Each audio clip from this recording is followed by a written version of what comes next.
Welcome to the show. All things Bulldogs. Here we go, here we go. Yeah. Here we go.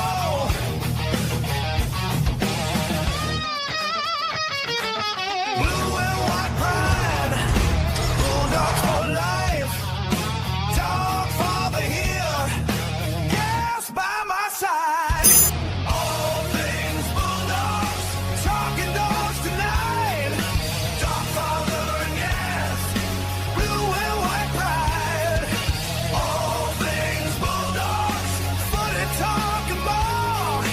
Dogfather and Gas, Bulldogs to the core. Bulldog spirit, strong and true. Blue and white, through and through.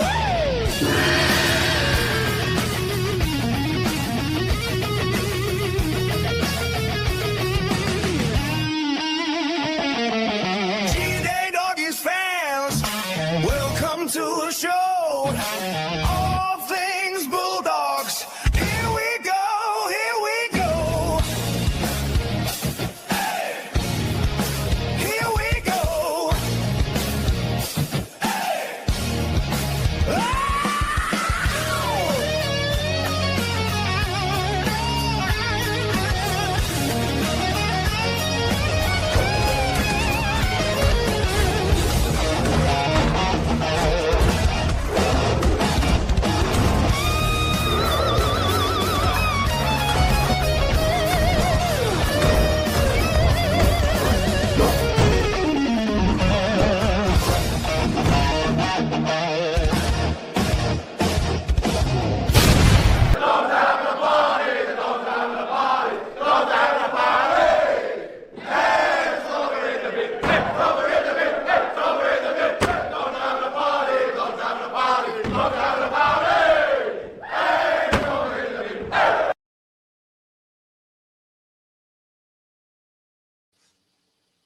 There you go. G'day, Doggies fans, all things Bulldogs, and Storm and Gerard Sutton are in the bin, just where we like them to be.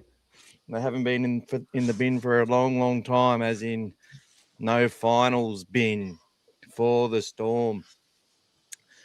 Welcome to everyone else here. G'day to you, Gas, back from the long trip to Melbourne. G'day to Pro 5 Tay, the young fella. He did a nice little edit, which I saw on his YouTube channel. Go check it out, guys. Welcome to Dave. Who else is here? Bulldogs Mike, Spencer will flex and ride. Where did Bulldogs Mike go? Saw him before. SMK, Timmy. I don't know what's happened. A couple disappeared. SMK 1390, who keeps a good old eye on the New South Wales Cup. They had a win. Joe Millennium, g'day to you. And a big shout out to Timmy and quite a few people already watching, which is good. Trevor Cald. Oh, he's come on now as well. G'day to Trevor Cowlett. Thank God that anxiety game is over. Yes, and we go from one big anxiety game into another big anxiety game. But let's enjoy this one. Let's enjoy this one first, though. One that gets us going every single year. So good to see everyone on a Sunday night. Lots to happen tonight. We'll talk a lot about the game that we saw. Obviously, go over some of the Gerard Sutton stuff, not just the contentious stuff, but I want to show you how, for those who it's not 100% aware of it, just or to validate some of you on how you feel about it, is the interpretations he makes around the ruck against us in that Raiders game that followed up again in that Storms game, gave them every chance. And we're lucky they didn't have their best players because we would have found it very hard to win that match. If you had players like Harry Grant taking advantage. But Tyrone Wishart's pretty good out of dummy half, I will tell you that much. And some of their players did lift a lot, but the cheating in the ruck was ridiculous. And yes. We'll also go over New South Wales Cup. They got away with a win. Flegg managed to scrape a draw in the last seconds of the game. A beautiful little chip and chase, actually, for the try. And but Ron Massey, they copped a bit of a hiding from St Mary's, but that was probably expected. And then we had the women today, who I felt actually the scoreline didn't represent how they're going to improve and go all right. This Bulldogs side, they've got they're coming along nicely. 36-4 was a big loss, but I think they had 2 tries disallowed and couple of I think the girl who was Ali Brigginshaw, like a grade of the game, should have been sent off for what happened. She should have been sent off. She should have been sent off.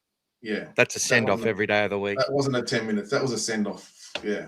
You've just done a hoist and flip of someone there. She stayed on reputation only. That's it. Yeah. Oh, look, I just think I think that Taylor gets up and plays the ball and that. But, yeah, that should have been sent off. You tackle like that, the risk of a neck injury is so high. Yeah. See you later, alligator. Ali, there you go, alligator. How was it, mate? What was it like there? What was the atmosphere like? Obviously, a lot of Bulldogs fans there. It was exciting. It was a great crowd for a Melbourne game down there. There was a lot of Bulldog supporters, not just in the Bulldogs Bay, but splattered all over the stadium. You walk around, there were so many Bulldog supporters. A lot of them had done the trip. I caught up with quite a few people. Some even came from as far as Tamworth to get there. So there was people from all corners to make their way down there. We caught up with the Bulldogs fan down there as well. Made his way over there in an RV with his wife and his partner, and then made the way back to see the girls play at Wagga today. So. But so many loyal Dog supporters there supporting the team, and you could probably hear it towards the end of the game there when the chant went up. We overcame all of the TikTok sounds of the storm, that annoying ticking tocking sound that they like to do. But for once, we got the result over the whole adversity of Sutton, as we're going to describe in the podcast. But we did say it last week. I said we've the way that we've been having him, we have a win, we have 2 losses, and then we have a win. So we were due for the win with him. We just had to take him out of play, and it was our first time that we potentially could have hit 40 if it wasn't for the kicks being so far out, and Critter not having his best kicking from the conversions. So we could have for once we could have actually achieved 40, but we still managed to hit 36 points, which is the highest score we've achieved this year. And on my reckoning, from every game that I've seen this year, I think we achieved something else that we have not achieved in any game this year. We finally managed to score a try, which initiated from the other side of halfway. Correct me if I'm wrong, anyone, but I don't think we've done it this year. I've been watching very closely. The first try we scored, we actually started it from our side of halfway and ended up scoring the try when Salmon ended up, running the last 30 metres. And that was, I think, the first time. And hurting his little Richard. Yes, and that was the first time this year that we've started and finished a try from our side of halfway, not, being tackled, like one set play. So everything we've been doing has been from within, the opposition's 50 and even 20 or 30. So that was finally something. And look, and still, it wasn't even a full, line break. And, with ones Jethro was doing that run that he had. If he looked back inside and seen Birdo there, potentially it was a bit of a hard one, still not easy. But one of those ones, we start getting those as well. That's when we start really breaking other teams.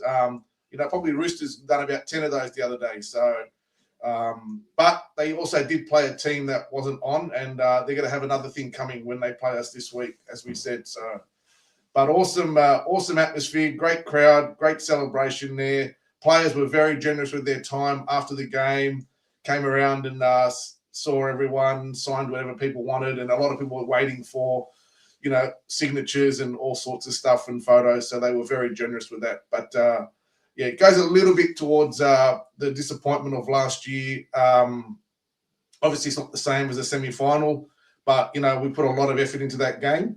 But, we got the job done as very, very spirited Melbourne team, guys. You can see that they were playing for their season. You mark my words, some of those players that were out there the other day, they will be a force to be reckoned with in the future. Some of those players, the halfback, they are a gun team coming through. Like, they're not just, rookies that have just come up and they've got nothing. They will be a team to be reckoned with once those players get a lot more exposure. So, they scored two tries from kicks, and the only other 2 tries they scored was when we had 12 players on the field. And the second one, they got us up the middle, where Hayward would have been patrolling. So, that's putting it into perspective a little bit from our side. But, we still scored the last 4 tries, came home strong, and it was a incredible win to, when you're expected to win those games, they're the hardest ones to win. And we haven't delivered on those games earlier in the year when we've had teams that we should have beaten. So to get the result when we had to win, when, Cowboys fell over against the Roosters in a big heat, and we knew that we just had to win the game to get in the 8, and to show you the positivity of the Bulldogs, the last 2 minutes told you a lot. When they could have easily taken the 2 points and just settled the game, they decided to go for the try, and second tackle, Critter said, I'll do this myself. Don't worry, guys, I got this. So that's the mentality that the Dogs are starting to play with now, that confidence, that attacking mind. So just, be ready for that, because it's going to keep improving, as we keep saying, heading into the finals, week in, week out. That attack has now started to turn around. We're starting to score more points. It's becoming more of a confidence thing with the players. They're believing in themselves. So really, really good times. Really good times, Michael. Looking forward to it. All right, thanks, mate. So look, guys, I'm just going to show you a nice little chant after the game. If you don't know if you've got to see this.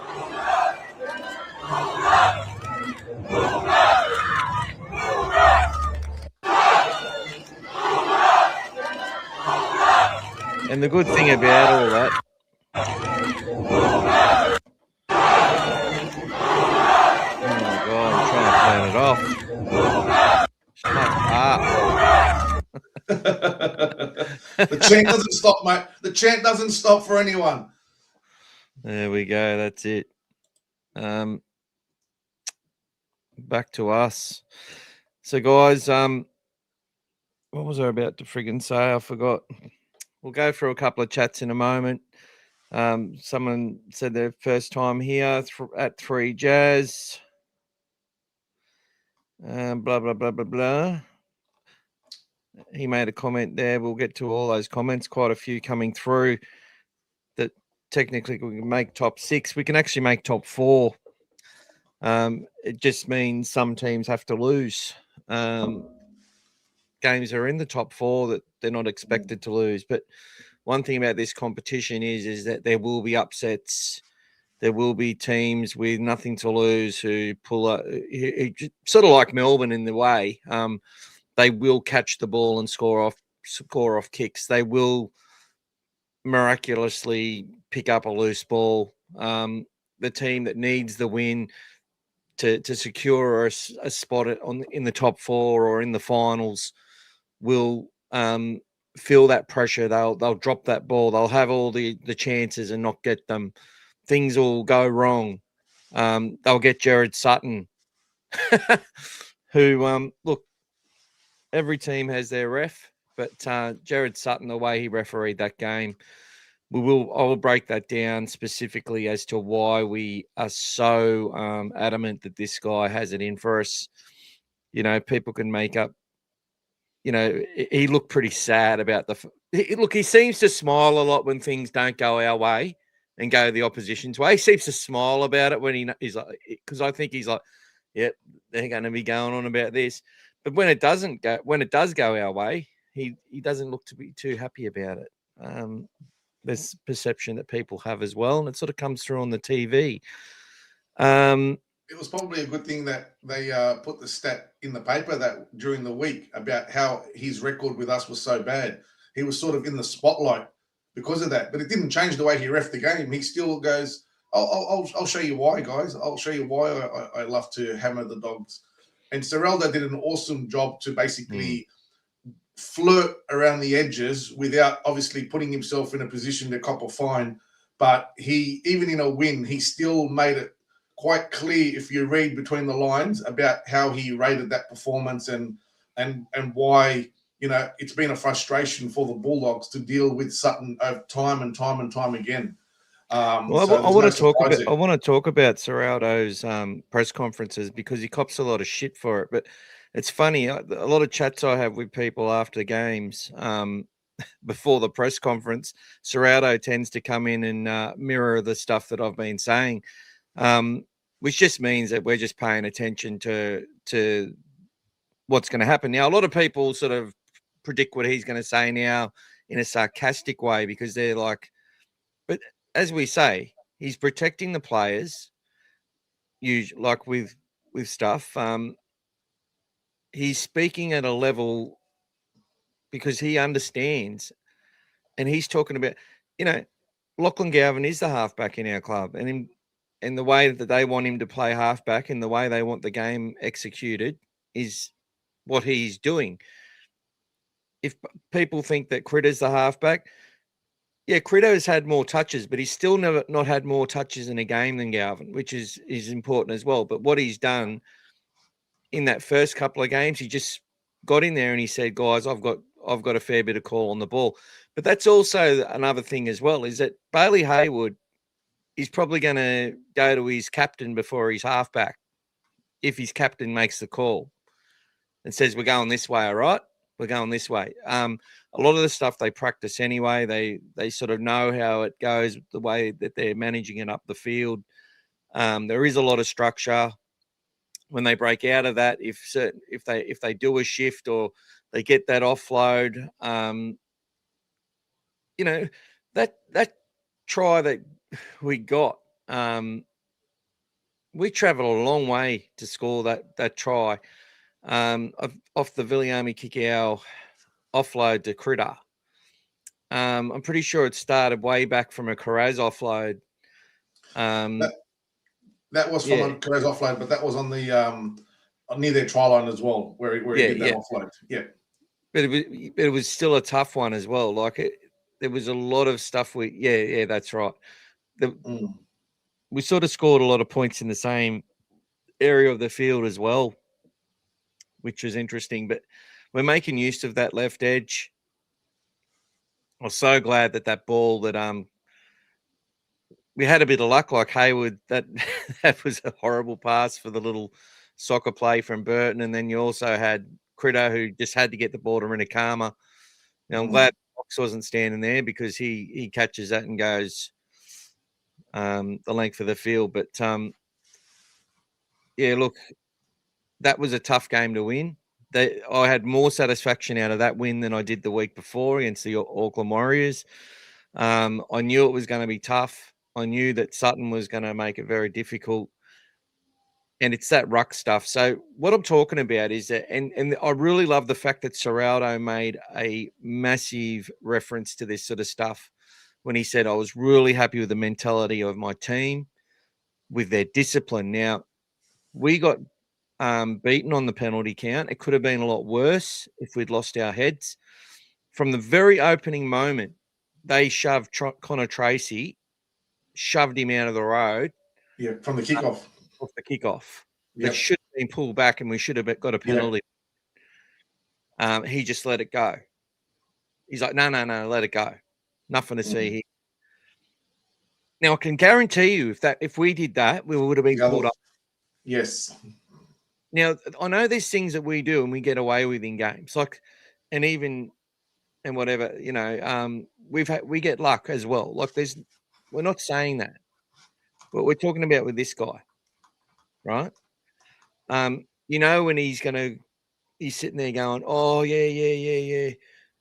Like he was already picking out the professional foul sin bin. He knew that Hayward sort of turned, and I still felt that was ridiculous. Off a forward pass. The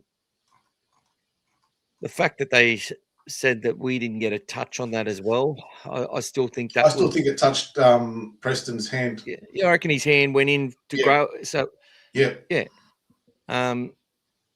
Dead ball right there. But forward pass first. I mean, that should have been even called like a lost ball, basically. The first if you couldn't call it forward, if you couldn't call it forward, he should have said it was a lost ball. Yeah, and Hayward would never have been sin binned for that play. You know what I mean? First try, he fucks up to play the ball. He steps on it and has to do it again. Like they call that a misplay the ball every time. Yeah. And when they show the replay of the try, they only show it from the moment that that the hooker's got the ball in the hand making the pass. They didn't go there. So you only see it live. You see it live, him fuck it up. Then they don't go back to it. Like that wasn't they could have reviewed that from the play the ball and said, sorry, there's a fuck up in the play the ball here. I'm pretty sure of that. So that's another thing that went against us straight away. And I knew they were going to catch the ball and score. The very fact that they were able to get in behind our ruck so many times after both Josh King and Stefano Uatikamanu on probably about 13 occasions have walked massively off the mark, kept walking, and then he either penalised us or gave them a 6 again for it. And occasionally he'd bring them back. Like he pulled Stefano back because he went so far off, he made him play it again and come back onto the mark.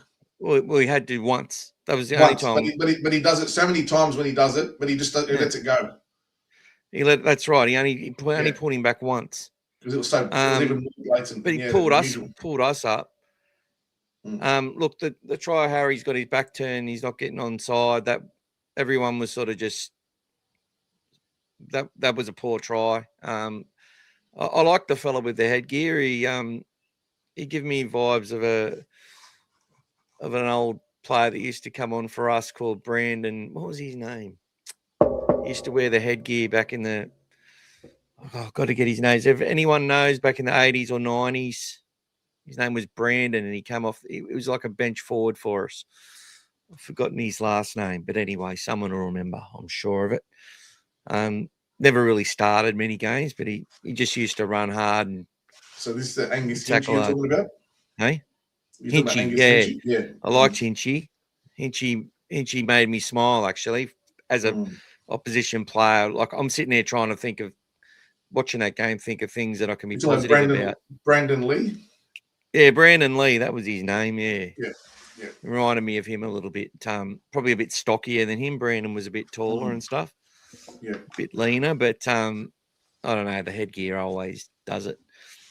I'll tell you what also happened with Sutton was the way that they messed with our play the ball and held us down. Now, just through class, a lot of the time we were able to generate momentum and leave them behind a bit, which got us some nice speed at different times. Someone coming out at the end, someone made a comment that Hayward never ran the ball again. I'm like, well, that's what happens when Joey Johns was making that repeatedly. Oh, was he? That he's not running? Yeah. He was going off about how it's the easiest place to run, and as soon as you see one marker, it's a license. You have to go for a run. You have to take it.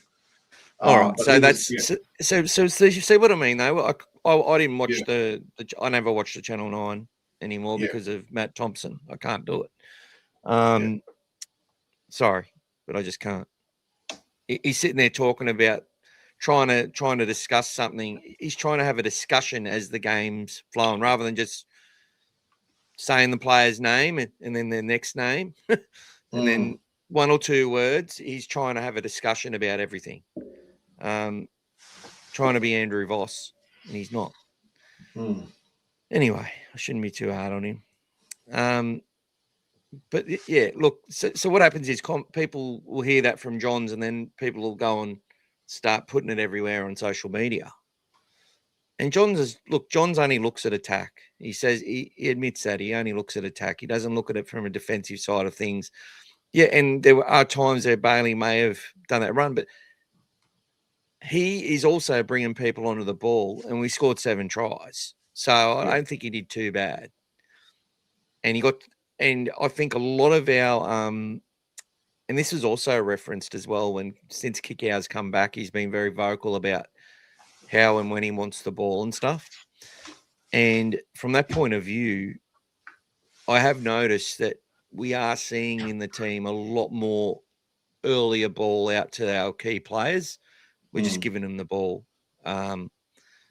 with a little bit of space to run. Now, this has freed both of the players up, because when Burton's sort of getting tightly watched and marked, Kickout and that just keep taking the space. And what he's done, he's used his footwork so well in the last couple of weeks, especially, and then that ability to offload to create two of the best try assists you've seen.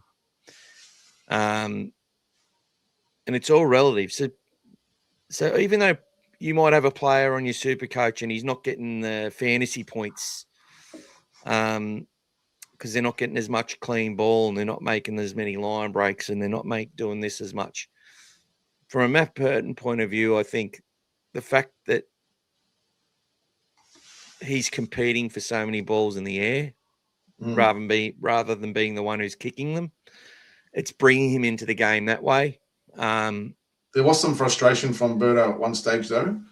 And when you look at it on reflection, Connor Tracy, and this is not a criticism, but Connor Tracy occasionally will straighten up and go himself a lot when he could be still getting it out wide to those attacking centres. And if you watch the game again, you'll see him a lot of times. He's in that position where he can link it with the centres, and he ends up going on his own, or he takes the tackle. And at one stage, Burton threw the arms up. It's like, why didn't you pass it? Tracy's been trying to sort of cut through like some of the good fullbacks do. He sees the opportunity. Sometimes, I think even the players are like, well, just give us the ball. Let us do that, outside you. I just felt like that happened a couple of times in the game where Tracy was sort of like, and Galvin been doing it as well, like, where he tries to like bust through that line. And obviously he did it against Manly. He got through. Critter did it yesterday late in the game, but he's trying to sort of like put a little bit more sort of exclamation on his role, with all those runs. But in the 20, I feel like sometimes, it's a bit too congested in there for him because he hasn't got that Fire-Longo sort of speed and acceleration. He's got good speed, but he doesn't have that same. So he's not going to. And because he's diminutive, it just takes sometimes one guy to put a grab on him, and he's going to stop him. So I felt like when I was watching it back, I felt like too many times he was going for that one on his own, where he could have been maybe looking just to keep giving it out to those centres, because the right side didn't get much at all. And a couple of times, he's hanging out right, and they weren't getting the ball to Tuala, then giving Karaz an opportunity, etc. So.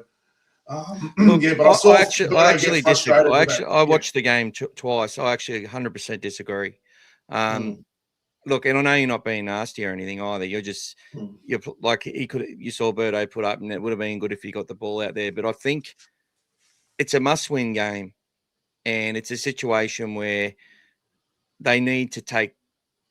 I'd rather him take the spacing and get a quick play of the ball away, because Tracy over this year has actually struggled with his passes, and he's lost confidence through it. So for me, he will, and he's actually done a few passes as well that have been he has done some passes that have gone to ground. There was one or two last week. There was a pass against the Tigers that went to ground as well.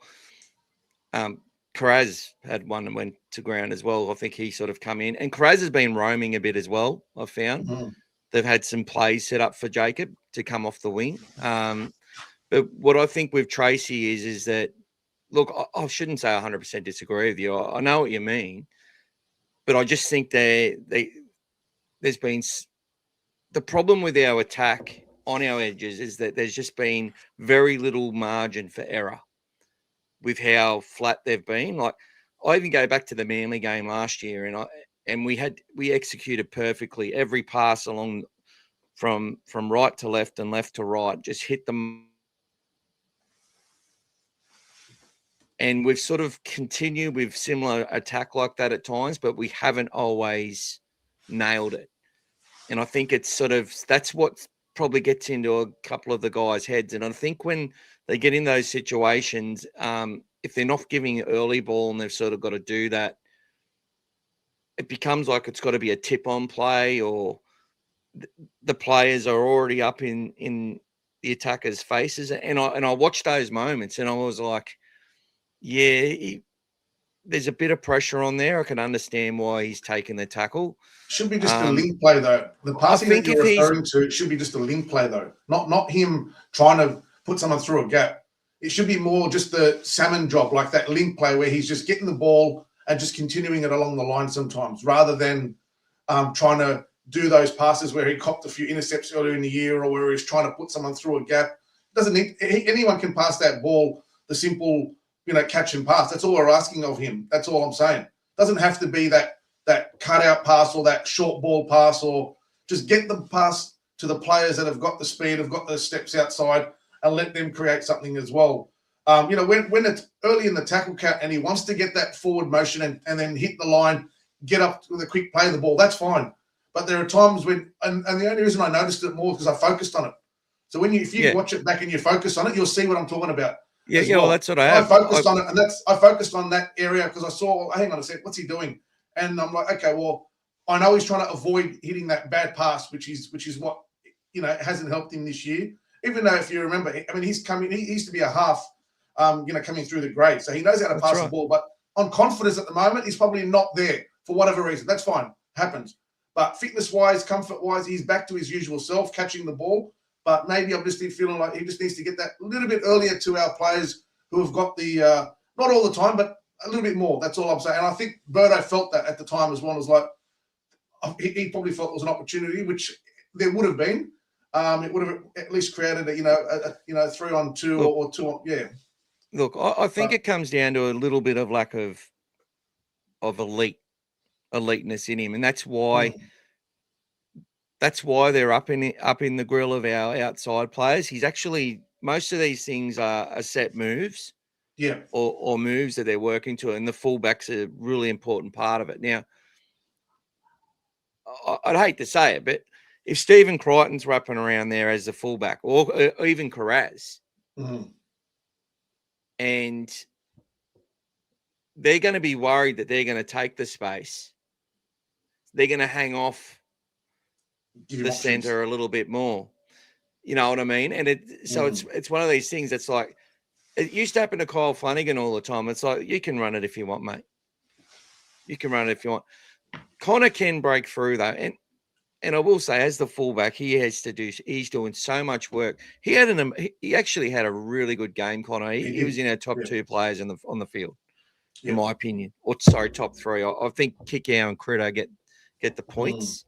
And then there's and then you got your Maxi King and I've got Tracy up there. I thought Tracy had a really good game, especially with the stuff coming out. But there's a compensation to that. You've got, look, if he's elite, he's probably getting those passes. He's got a bit more freedom to do what he's got to do. Maybe they've just got to work their attack so that he can get that early ball if he does chime in, and then continue to follow through. We go back to that game against Para where Tracy and Critter were just cutting up, and Blake Wilson scores the winning try. That can happen again. But I think, it's just interesting that they're more worried about Burton or Yeah. they're more worried about. They're actually worried about Tuala now. You know what I mean? Yes, Like they are. He's on because the of his radar hard. now. And look, he had a wonderful Mm. game yet again. He played Yeah. really well yet again. Another one. And he copped a few hits as well. He copped a few hits. He You know, did. He did. copped So a few hard ones. Yeah. I probably went a bit hard saying 100% disagree. I just think there's a limitation there, and I just think there is a little bit of I don't think it's so much like if Burton's blowing up, obviously they were expecting to get the ball and didn't. So 100% right. But at the same time, I think we scored what is that the most tries we've scored in a game This year, all yes. season? 7 tries. So yes, bit of luck in a couple of them, but you know, you make your own luck. you make your own luck. Absolutely. How many teams have made their own luck against us this year? Yep. Fuck me. We're in this situation because of that. You know, we would have been a bit higher up the ladder if it wasn't for that. So yeah. Gas, do you want to go through some chats, mate? Because we've got about a pretty big audience on tonight. I didn't even realise it. So Let's have a look, guys. I shaved off the garden gnome beard so you can see. I wanted to show Shawnee Scary 69 or 79. My double chin.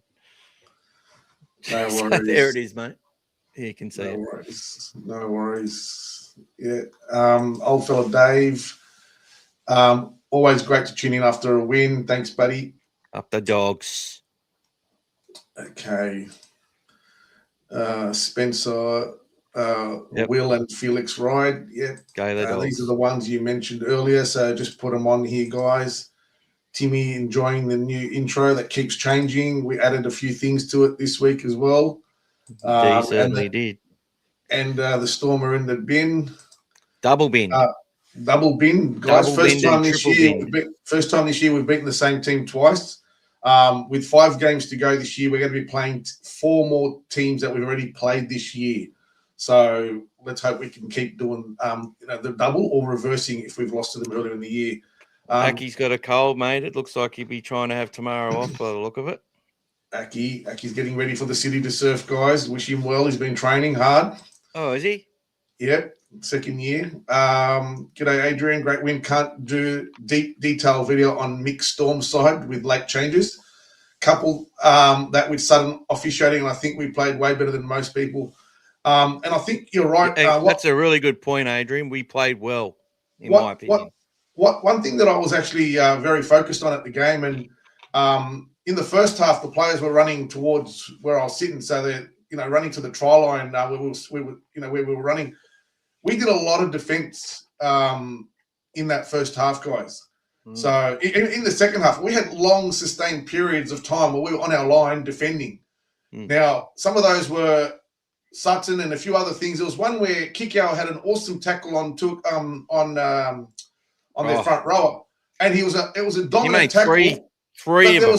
There was one where he swung him down, had him on his front, and he's trying to get up, and he calls him slow and 6 again. Where that was a dominant tackle one-on-one. Ridiculous. I mean, they were ridiculous. So they kept getting all this attacking play, but we kept defending. And I think on the end of that one, Birdo gets the intercept when he passes it back to Birdo from Meany. But I'm pretty sure there might have been a couple.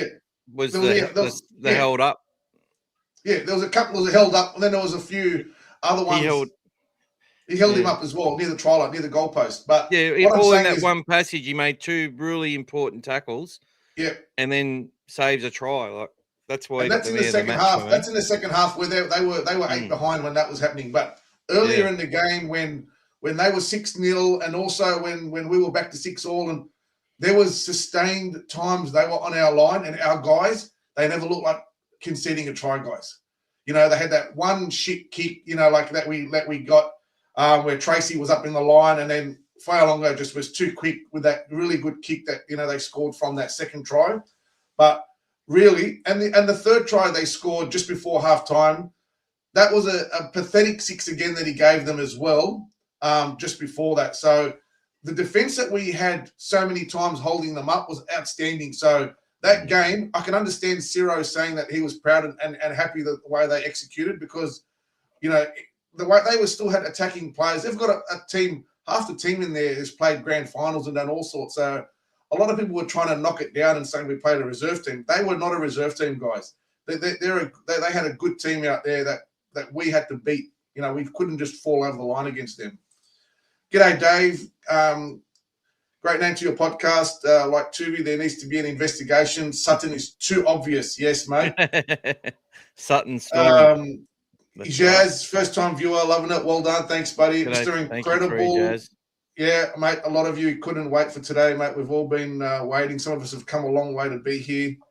It would be nice to ban him from Dogs games. The only good thing is next week we won't have Sutton or Klein, because they've both refereed the Bulldogs and the Roosters last week. So, look, shouldn't matter to us. We should be trying to beat the Roosters irrespective, but it would be nice if we can get Adam G for a change again. G'day, Lucas. Welcome, buddy. G'day, Lucas, mate. Justin G'day. French. Hope you're feeling better, brother. Yeah, that was a send-off for the Cup. Exactly. Sayed, g'day. The score was flattering for the Storm. One try when we had a rubbish Simbi. Well, they scored 2 tries, actually, because the second one that they scored right at the end. Hayward was still standing on the sideline waiting to come on. So right at the end of it. So he came on for the kickoff. And the other 2 were from kicks. So you put it into perspective, it's actually a fair result against a desperate team trying to keep their season alive in front of their home crowd. So Kana, welcome. Welcome. Rob Kappa, the Dogs have one of the best kickers in the comp. Why have they stopped using him? At least use him to get us out of trouble. It's like a drag racer having Nitro all hooked up. They haven't been needing him. If you look, we'll talk about the stats later, but our average run meters was 42 meters per set against Melbourne's 32 meters per set. So we haven't been needing to use him. You know, we're playing with the halves as the halves should play. If there ever has a time where the ball comes to him and there's a Critter's tackle that's on his side, they'll give it to Birdo to kick it, but they haven't had to. The whole idea of the way they're playing is to set the halves up in it if they have to. Nah, guys, they're not giving it to Birdo to kick deliberately. They're not giving it to him, I'm saying to you. But if they had to, they could, but they haven't needed to. They're playing it like a normal halves, as if he's not there. That's how they're treating it. The comment comes because on the commentary, they've been making a point of it, like when the Dogs are on their own 30, which has been a couple of times, and Critters kicked it. And then you had a Galvin kick that was sort of rushed, and he was sort of going for a 40-20 and nearly cost us a try. And because those sort of hectic kicks where they get them on the run, a danger with a player like that coming back at you. So that's what you got to try and avoid against. You got to get them high and up hard. I think, but they were basically saying like, and they actually spoke on behalf of Serrato as well. They're like, I just don't see the issue with Burton slipping into where Critter is and Birdo kicking the ball from there. And then now I think it was Brandy who had us on the weekend. Might have been. Was sort of whoever was there was saying, but Serrato's done the maths and you know they in reference to the spiral bombs they're talking about. Yeah, that's right. And then he's done the maths, yes, and it's the benefits are not outweighing the positives, I think is what he's trying to say as well on those. Yeah. I'm trying to say it, mate. So that's right. And he says he's done the maths and the benefits outweigh the blah, blah, blah. But then the other commentator said, no, just even the end over end kick that he does because it's so accurate and whatever. And I can see why the fans are raising this as an issue. But we have talked about this every single week. We have talked about this. They're trying to set up like this team is about development, and Serraldo himself is Critter's playing 6. He's doing the kicking. Galvin's doing the kicking. Birdo, his job is to be the one chasing the kicks. You know why? Because he's the fastest. He's the fastest back in our back line as well. So he's the one most likely to get there and put pressure on, which he has done, and it's actually worked out really well for us. Teams weren't all we were doing was kicking it up and then waiting for him to catch it and then smashing them, especially when we had Marcelo and all that out there. So what they're doing now is they're actually competing for the ball and trying to take a catch.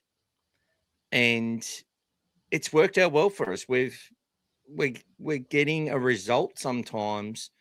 And even if we don't get a result, we're still pinning them where we're down there anyway and restricting their meters coming back. So that's why they're not doing it. And they also don't want to rely on it.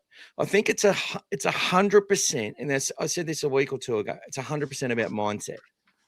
If you know that you can rely on someone and you've got that there and you can rely on it,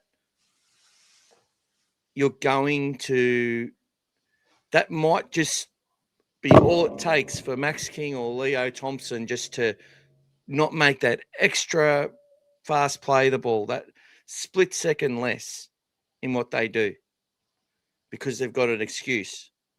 I'm not saying that anyone has that mindset where they think that or believe that, but these things do happen. We're humans. Sometimes a shortcut appears and you take it. It's just obviously I've taken a lot of shortcuts in my life. But for some people, it's just the way it is. You know, not everyone is pedantic and 100% on everything they do. And people can think they are and say they are, but I know they're not. Sometimes if you've got the mindset, Critter's doing all the kicking and Galvin's doing all the kicking and they're the boys and they're going to get the ball up there for us. Okay, all right. And the more that Galvin kicks, the better he gets. The more that Critter kicks, the better he's going to get at it as far as where it needs to go. He has got a pretty long boot, just doesn't have the same elevation and velocity. And it's all about mindset, guys. And that's what it is. If they're going to rely on Birdo's boot, we'll go back to being dominated. We're starting, you just go look through the stats. The more that other kickers have been taking pressure off Burton throughout games, the better our run meters have been. Our possession has been pretty good. We're starting to get our completion rate higher again because it was going really bad during those losses and stuff. You know, all these things are going to mean that the two kickers that they've got there can do their job. Birdo can do his job as the center and what they want him to do.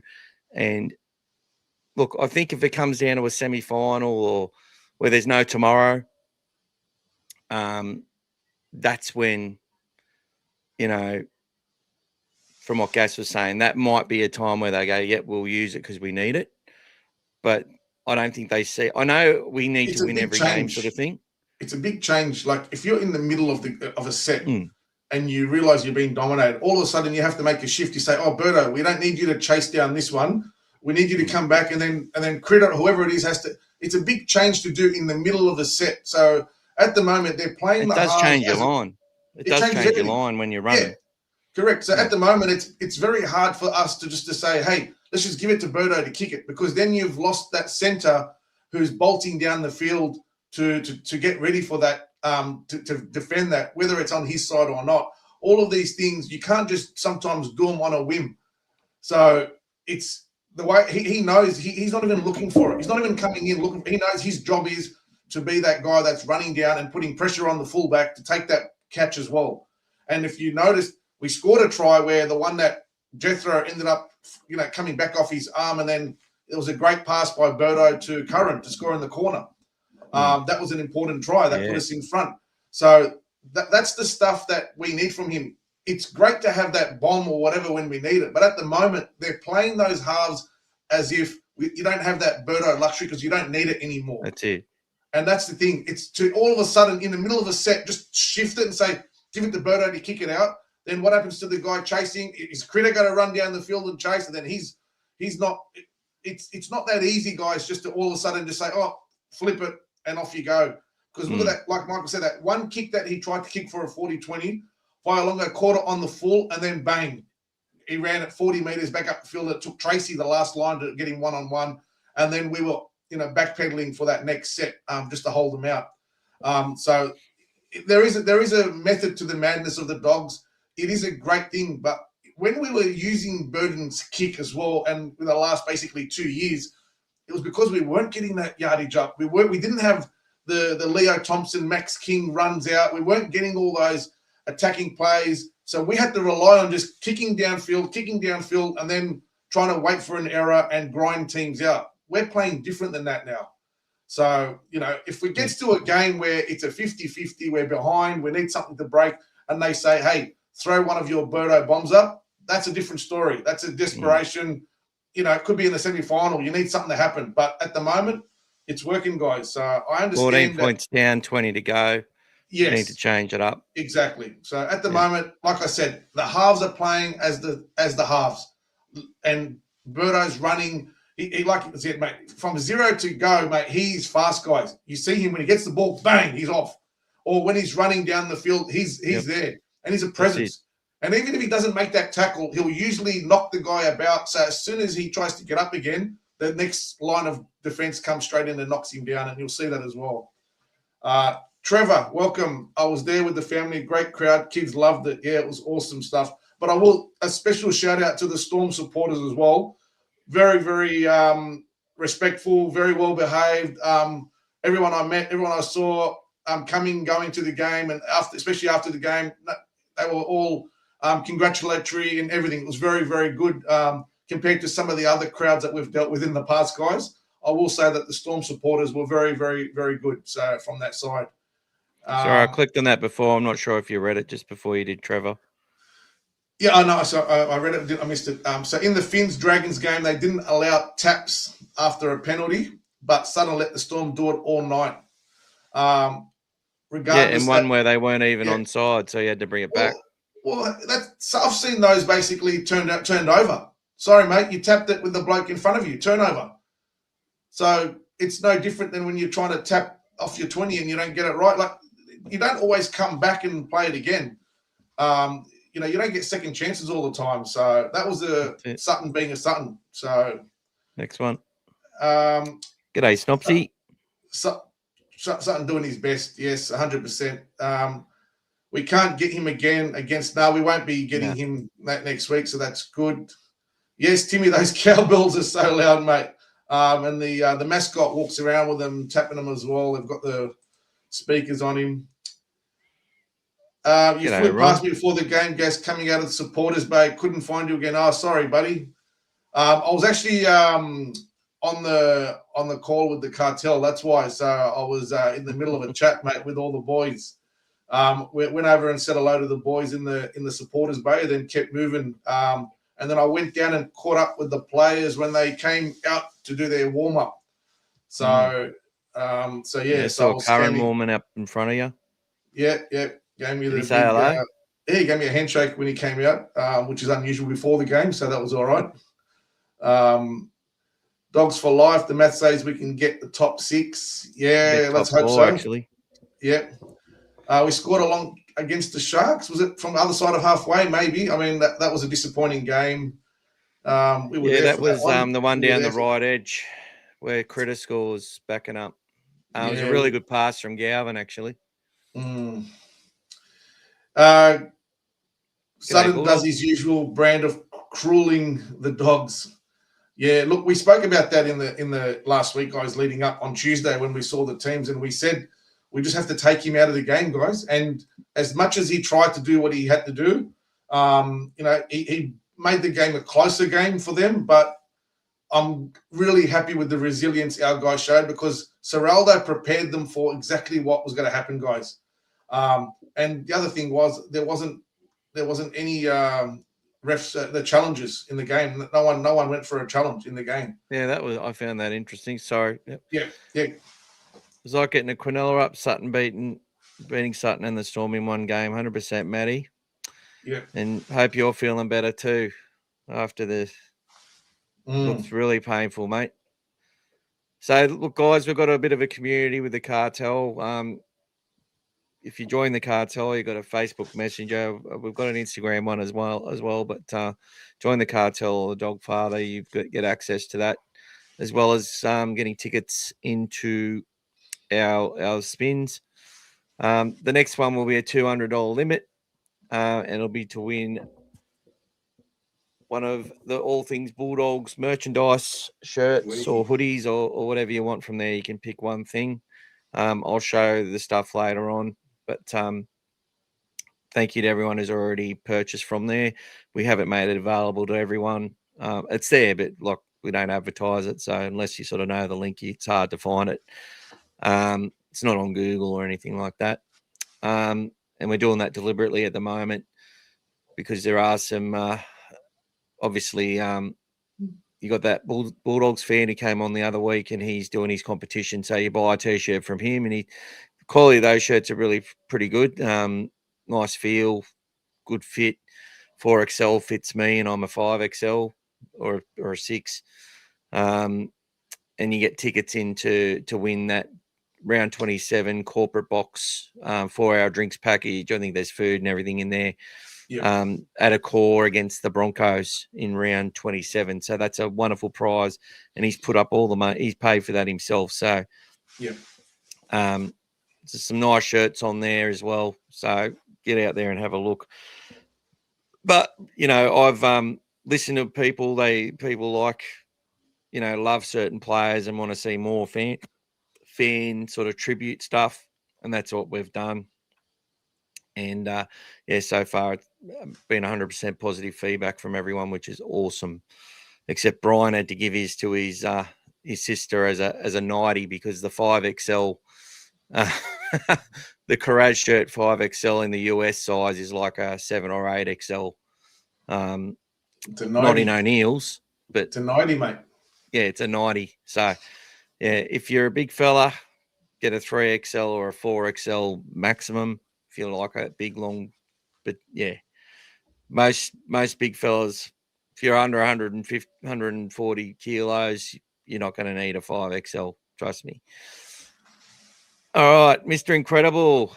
God, I love salmon. Yeah, I love tuna as well, but playing on the edge seems to really have toughened him up. He's big in the WARS game too. Yeah, well, look, that his last month has been awesome. His last month's been awesome. He's post-contact. So we did some stats. He's averaged for the last 5 weeks, 125 metres a game. He's averaged a 1 line break a game. He's had a couple of line break assists in there, a couple of try assists. He's tackling at about 92% efficiency, averaging 38 tackles a game. He's averaging 70 minutes a game in the last 5 weeks as well. So they're good stats. Like they're really good stats. Comment was made last week, like where they were sort of talking, or was it this week where they were talking about salmon? And he's one of Serrato's favourites. Sort of like they don't see it. We've always stuck by him on this show, and seen a couple of people, mate, who I keep, one thing you learn about me, it's a little bit childish, but I do keep receipts, and the club keeps receipts as well. And I think that some people love to say stuff and forget the shit that they say when they're angry, and then they sort of act like it was, I never said nothing bad. Seen a few of those comments come around. I've always backed salmon. I'm like, no, you haven't. I don't forget. I'm a little bit immature like that. It's like, you stick up with a family club. You stick by your family. Understand sometimes they'll let you down, but you stick by them always. Always. And right now, those players on the field are our family every time they run out there. And sometimes they let you down. Sometimes they make you very proud. And at the moment, they've given us that hope again. And the Roosters are going to start. I wonder what the early markets are on the Roosters Bulldogs game. I might have a look at it. I reckon we'd be at least $2.50. You can keep going through the chats, Gas. No worries. We're probably over $3, I reckon. Good to hear the boys. Good to hear the boys support the fans. Yeah, they were. They were very appreciative of us being out there.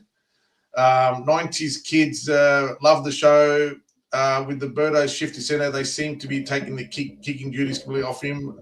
We've just had a chat about that, I think, after you've messaged as well. So hopefully you were able to tune into that one.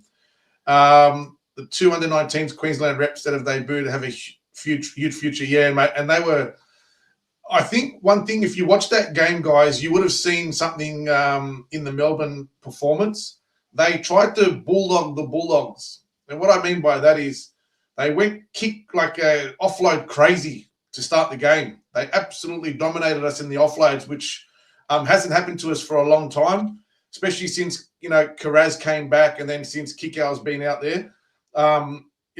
We've been offloading more than any other team, and especially in the games we've been playing. But they took that strategy against us, and at times we found it very hard to control them. But we did, I think, very well considering.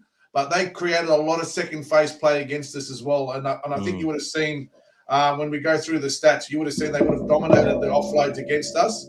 And I've also got the halftime stats on that as well. You'll see that. But yeah, they did play with a lot of confidence, Timmy. And those players that you're talking about, Timmy, they've played schoolboys, they've played all sorts of stuff. So there's some future stars they've got there as well. So we're $3.20 at the moment, and the Chooks are about $1.35. There you go. So that's good, guys. That's good for us. The Dogs are the underdogs. Love it. Ibrahim, welcome. Good win for the Dogs. Let's keep winning. Yes, we can keep controlling our destiny.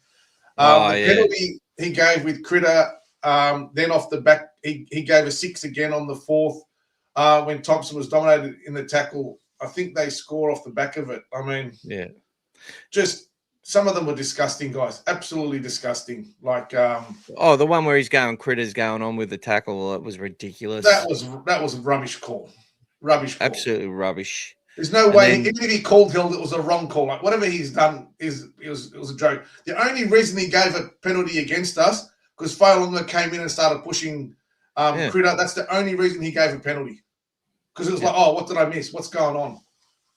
So yeah. So that's the clip I showed of the crowd. Yep. We are believing again. G'day, Arthur.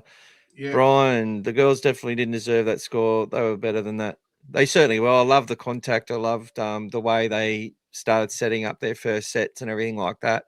They look like a much more professional side. And look, Taylor Preston, although could do it with a little bit more speed, I think she's starting to get fitter. I'm seeing her.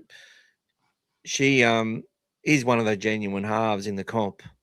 And when you got that, look, our team's got some good little young players as well. And we've got a lot of players that had talent that suffered a lot of injuries coming through that we've given an opportunity to. So hopefully if we can keep all those players fit and doing well, that this women's side will won't lose confidence out of that scoreline and actually have some good games against some of these other teams. And who knows, maybe scrape into a finals or something. There's still a chance. There's still a big chance. And we did, just for perspective, we did play the team that's won the grand final and also undefeated this year as well. So they are the benchmark at the moment, guys. And should have had his players sent off.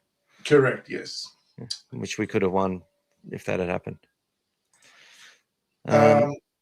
Canterbury for life, yes. We need Melbourne to beat Manly next week. Yeah, we'll get to that later, Timmy. But yeah, there's a few things we want our way, irrespective of our result, just to keep us moving up and giving us, room for a fall.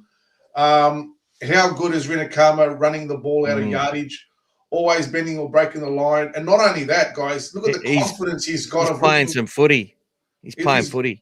He's got the confidence to look outside him as well and pass the ball as well. It's if he's coming from inside or he's actually really got the confidence. And, even the way he attacks the ball now in the air, everything about what he's doing, guys, for a 20-year-old to have that confidence and to bounce back after the first half against Canberra has been amazing. And, he's had a great season and, he is definitely someone who's got a great future with us.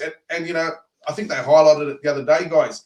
He played Chester Hill. He's come through the ranks. He's a Bulldog junior. Everything about him is Mick blue Cool and white. Went to school with Mick Cool, McHale. There you go. Look, we gave Jeff Rowe that big rap last week, the way he's come back as well. So we'll continue to rap him. But he showed all of that last week where he's trying to link up and play some footy. He's finding plays. He's trying to get on the outside. He's actually pinning the ears back. And, what did you get from some people when he was coming back to team? Oh, Jethro's slow. He's slow because he had one game where he was probably a bit busted cramping up, and couldn't get back and turn and chase. But the thing about this kid, he's not just a winger, he's a winner, and he's always played above and beyond. And he won the Harold Bats, and he's had ball great finals. success. But even that try he scored, guys, don't think that's just a simple catch and pass. That ball was touched on the way through. He had to juggle it, regather it, and then still sprint the last few meters and get the ball down before he got barreled over the sideline. So that was still great skill and confidence to get that down. Carrazza's try was really good too. Just going off script, but Carrazza's try off that was off the scrum, I think. On the right edge, that was really good. He had a lot of work to do, and just Carrazza didn't score the try. Or was that last week? Yeah, no, he didn't score a try yesterday. He had one in the corner that he put his foot on the sideline. That's it. Oh, that was last week. He got the try. Yes, that was last week. He got the try in the corner. Yeah, in the second half. Fucking hell. Correct. Yeah, it's all right, mate. It's all right. We'll cut that out. Whoever's doing this, the edits. Someone come and chop that out. It's all right. We've got you back, mate. We've got you back. What happens with Cherry not playing Cup? We spoke about that on Tuesday. He wasn't picked for any of the grades this week. So I'm not sure. Not sure what's happening with it, Charbel. Oh, I think against Melbourne and that maybe. Yeah. Might have something to do with it. But we don't know. But I would suggest there is an issue with like an injury or something. Sutton's still holding grudge from. There he is, Arthur. That's it. Forever, mate. Forever. We're looking forward to the day that he has a Buzz Rotsfield and he has a retirement, guys. So when they say Critter's the halfback, it's his communication mostly because he's barking instructions. Yeah. Look, whatever they're doing, guys, it's working. And I'll tell you what, there's things that Critter did yesterday that not knocking him, but SOS couldn't do as well. So Critter's just taking his game to another level all the time. You know what I mean? So, and that's what you want from that kind of player, that captain. You know, there's times when you need him to step up. You know, his defensive, you know, how he, you know, was, you know, working on our line a lot of times as well and getting up there. But that attack, you know, he gave that great short ball to Salmon off the kick-out break. And again, another pass for another try. Like he's just really owning that position and making it his own at the moment. And it's working for us, guys, because if you look at the record of the last sort of 10 weeks, and I know he hasn't been there that whole time, but the only game that we lost was the one where he came off injured, and that was another sudden, you know, smashing. And Critter could have had 3 try assists in the first 20 minutes, guys. So it could have been a different story as well. So I always look at it like that. When we go back, it was actually Galvin had one of those. That's all right. That's all right. But he still would have. Look, we would have scored, and then he would have got another couple anyway. Exactly. The thing is, Critter is. I think it's also noticeable that, like, the speed that he scores that try at the end with shows that he's probably enjoying not having to do as much of that bullocking running as well. Yeah. Maybe doing a little bit more defense, but they're going to run at Galvin more than they're going to run at Critter, which is what they do. So he's probably not having to make us. And he doesn't miss much either. No. Good to see Tico Manu go bouncing off Galvin when they tried to say, was that a shoulder charge? I like it when Vossi's actually trying to look for stuff the other team are doing wrong, but there was nothing wrong with that. Right? That was ex-teammates, that one. Yeah. But Lockie had a really good game. But Critter, I think he's enjoying the fact that when he took that run, like, he showed really good acceleration for that try. Yes. So having that petrol in the tank's going to be important too. I think. I just think, look, halfback's a much harder position than 5'8". That's proven. Look, there was a couple of little things as well. Like, for me, one of the disappointments that was when Hayward was off. Salmon had no fault to his own. He threw a good pass to Galvin that he knocked on. He just looked up a bit too early. That was just a simple. That was just. But the other one for me was it's happened 17 times today. Para versus West. Oh, don't even go there. That was hard to watch. But then the other one that happened coming off our line, which was disappointing to see, was Kurt Mann dropping that cold sitter. And that was first game back after a few games as well. It can happen, but I want to talk about that. Yeah, go for it. There's actually some good stuff to come out of watching the game. It's from Serrato's press conference. Josh Curran and Kurt Mann hadn't won a game in Melbourne. Or for Correct. Kurt, it had been 11 or 12 years or something since he'd won a game there. I think he was playing there, playing for the Storm when they last won a game. When he last won a game in Melbourne. People need to understand that. Well, they don't need to, but there's something to consider here. Is that for these players, overcoming things like that is hard, even in a team sport. It can mean so much to you, you know. So I come here we all know as fucking fans, like if I wear my white Bulldogs undies that I made myself on a home game, we win at something like 84% in the last couple of years. if I'm able to wear those, if I use a certain type of deodorant, if I brush my teeth a certain way, if I put this sock on before the other one, you know, all this sort of stuff has to go right on the day. So can you imagine when you haven't won in an area for that many years? And we've seen it with hoodoos, man. We've seen teams that have risen and other teams have fallen, but they go to that ground and play that team, even though they might be coming first, that team might be coming last. They can't beat them because of the hoodoo or whatever. These things are hard to overcome. And I think when Kurt Mann knocked that on, I reckon there's a fair bit of that. Not just the fact he's fatigued and he's come back from injury and all that sort of stuff. Well, he only played 18 minutes, which is okay. Like that's first game back. He came straight back in the team. There was no discussion there. It was fine. But that was, like you said, that was just an aberration, you know, and that's something that, you know, I haven't seen him do before, and you probably won't see him do again.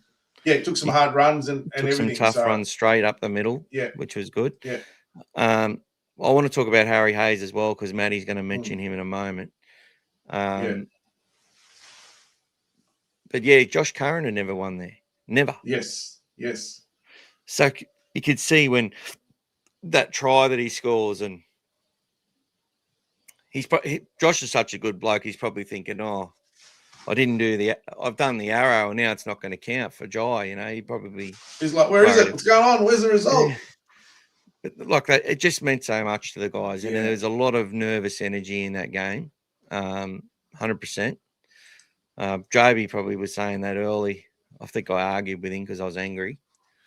But I think he was saying, it's as if we're afraid to win, or we're trying not to lose or something. And I was like, nah, they'll be right. It's all Sutton. But let's talk about Harry Hayes.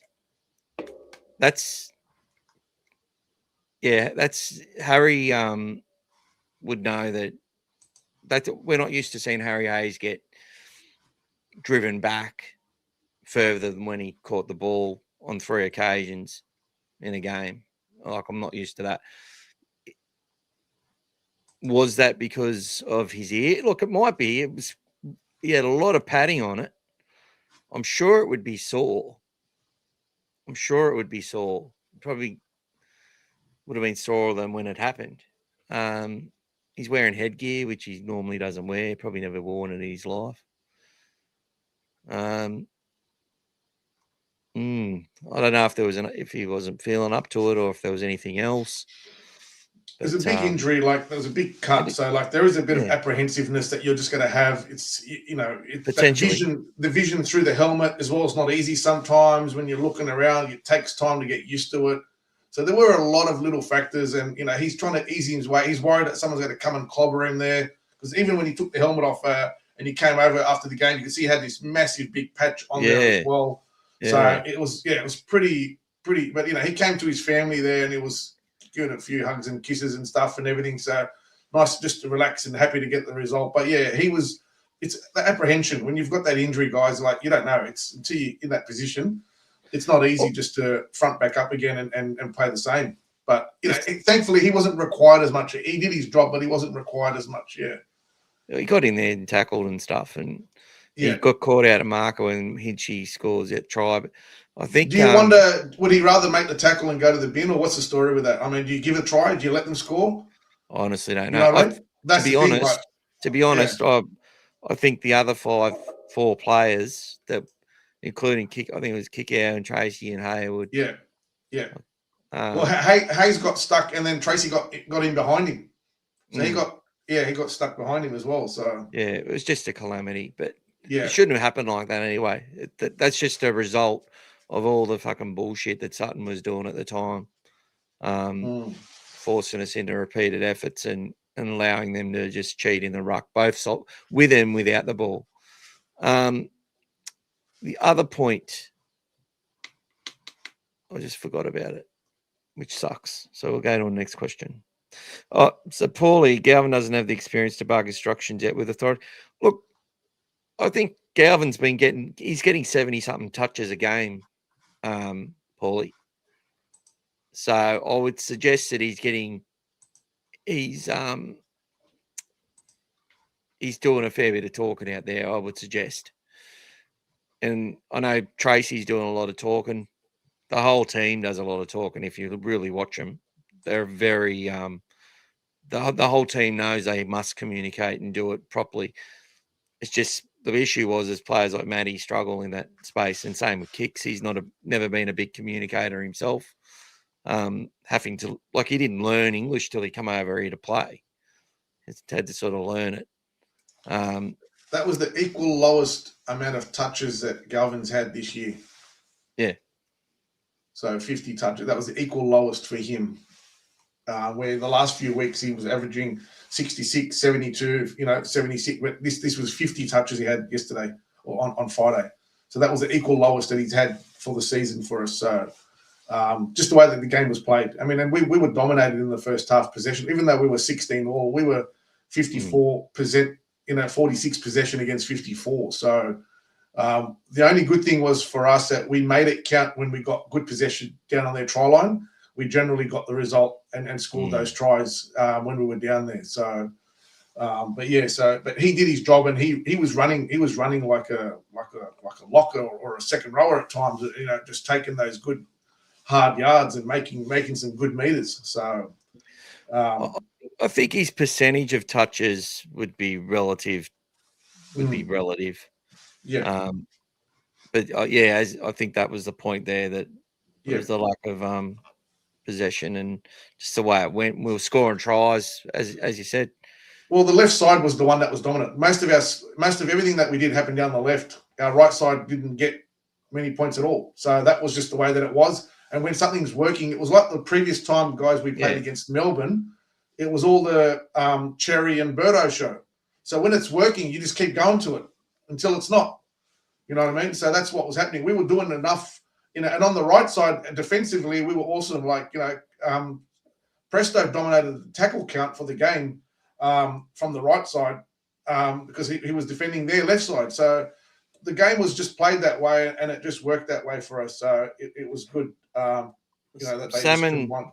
Salmon had a lot more touches than he'd been having recently as well. He only played 62 minutes, and he still managed 38 tackles as well, guys. So it was a great effort by Salmon as well. That's just the stuff that you don't even see, which is what all the players always know and always appreciate and love. Why every team needs to have those Salmons guys. They need to have those kinds of players just behind under the radar doing their job. Yeah, well, he had 11 more touches than he had the week before. So there you go. And we had a lot more possession the week before.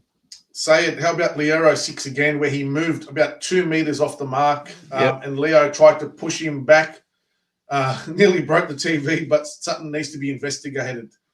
Yeah, it's Leo's got his hands on the sort of rightfully allowed. He's got his hands sort of tangled up, and he's trying to get in front of him to marker. and he just kept pushing and pushing and pushing. Like, what's he supposed to do? And then you got people commenting saying, well, and I get it. Leo's being stupid and dumb and whatever. And I get that, but he wasn't being stupid and dumb. It was Correct. the ref should have stepped in and stopped what the player with the ball was doing, and he didn't do it. Just like against the Raiders, he didn't put him in the bin for deliberately just laying all over the ruck and deliberately giving away 6 agains on the first and second tackle.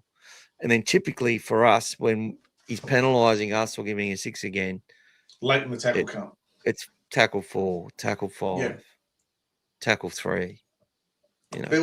There was one where, if you remember, around the halfway line, Galvin, last tackle, the guy wouldn't let go of him. He couldn't play the ball. And then he's waving like for the 6 again at the end of it. Like, if that's not a 6 again, then I don't know. Just because it's last tackle, they were receiving those, we didn't. And he locked him up and wouldn't let him go. So frustration there. Member for 8 months. There you go. G'day, Duck Rupted. How are you, mate? How does Sutton get away with it? Only say what you want your enemies to hear. Yeah. That's it. So you could swap Galvin and Critter's numbers on the back and they would play 100%. You can change the numbers on the back. They're still going to play the same way. So don't worry about what's on the back. I know this is what we're trying to tell the Touchline podcast who are going on last year. They're going, finally he's put Galvin to number 6 in the semi-final against Penrith. And Toby played with number 7 on his back. But Galvin tore it up. Was the dominant player both sides of the ruck. Exactly. He played halfback. It's like, if you're going to talk about this shit, at least get the fundamentals right. Yeah. Like, at least don't be so obtuse in the way that you look at it. It's the same when they do the team list and then they do late changes. It's like, he's, just for an example, that Tay Cochrane gets named at halfback because he fills the spot that was left empty on the team list.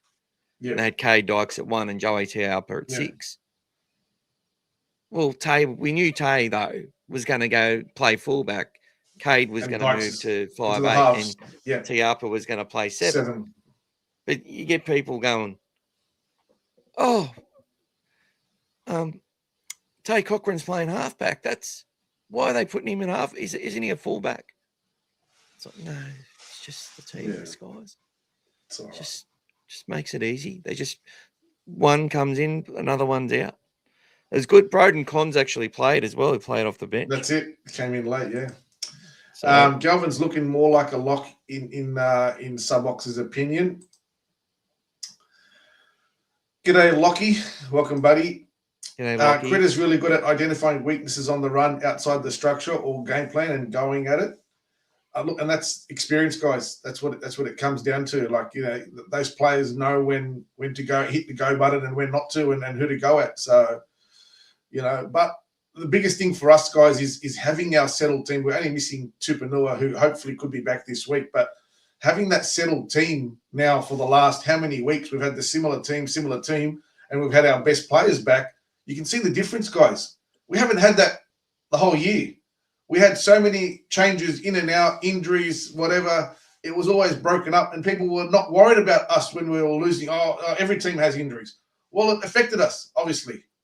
Now that we've got a settled team, these things are going to happen. So, you get the best players out there. You get everyone doing their job, and they're going to expose other teams in these areas. All right, let's go through the stats, guys, quickly, and then I want to get and talk about who's going to drop out of the side. See you next time. Don't forget to watch the rest of it when you're up tomorrow. Who was that? Dave Mead? No, that was EJ's. No worries, but brother, you can watch the rest of it tomorrow or whatever. G'day, Showy. A bit late, mate. You've got a late pass, buddy. I'll make sure you send it through, mate. Thank you. All right, have we got that up on the screen? Let's make us smaller. Here we go. All right, guys. So the team stats, just going through it quickly. we ended up 50-50, so we did a good job wrestling that back in the second half. Still 2 minutes less with the ball, but that's because we're scoring a lot. Completion rates 76% each. Less runs than them, but made 200 meters more, way more post contact. 9 line breaks to 4, tackle breaks 38 to 32, 10 more meters per average set, and kick return meters better than theirs as well. Play the ball speed, comes out looking good for both sides, as if Jerry's had a good game. Offloads 15-8. So, as Gas pointed out, they had double the offloads. And that's that first half, they were just offloading everything, trying to unsettle us. 8-4 in the first half. 8-4, yeah. 8-4. We had more touches of the ball, funnily enough.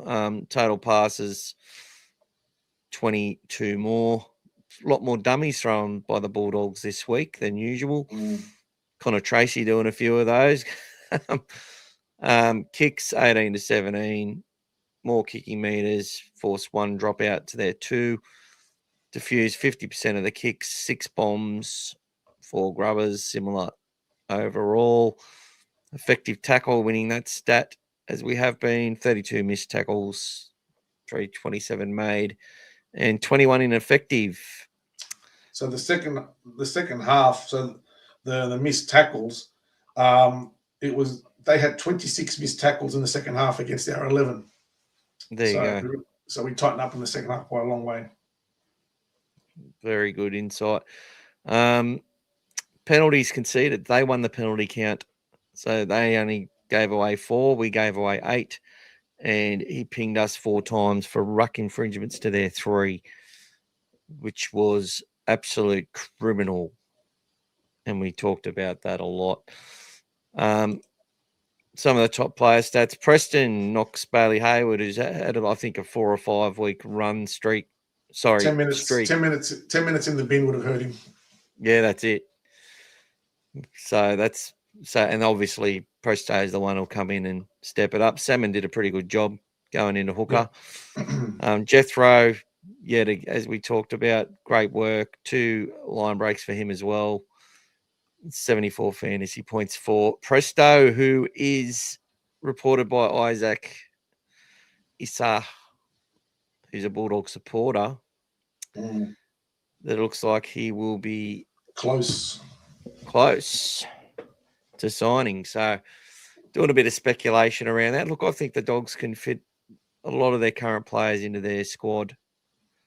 I reckon I think Presto would be getting I think they'd be giving him a 4-year deal, or they might even be the option where they make it a bit longer. But I think 4 years seems to be the maximum that they give players at our club. And Gus has always done them in 2 and 4 a lot of the time. I think you'll get a 4-year deal. I think it'll be in the vicinity of similar to what Kickow and that are on. And the reason we can do that, so it sort of doesn't matter, because you'd have Critter on he'd be on 1.1 million, $1 million, maybe with a percentage of the cap to increase as the cap increases.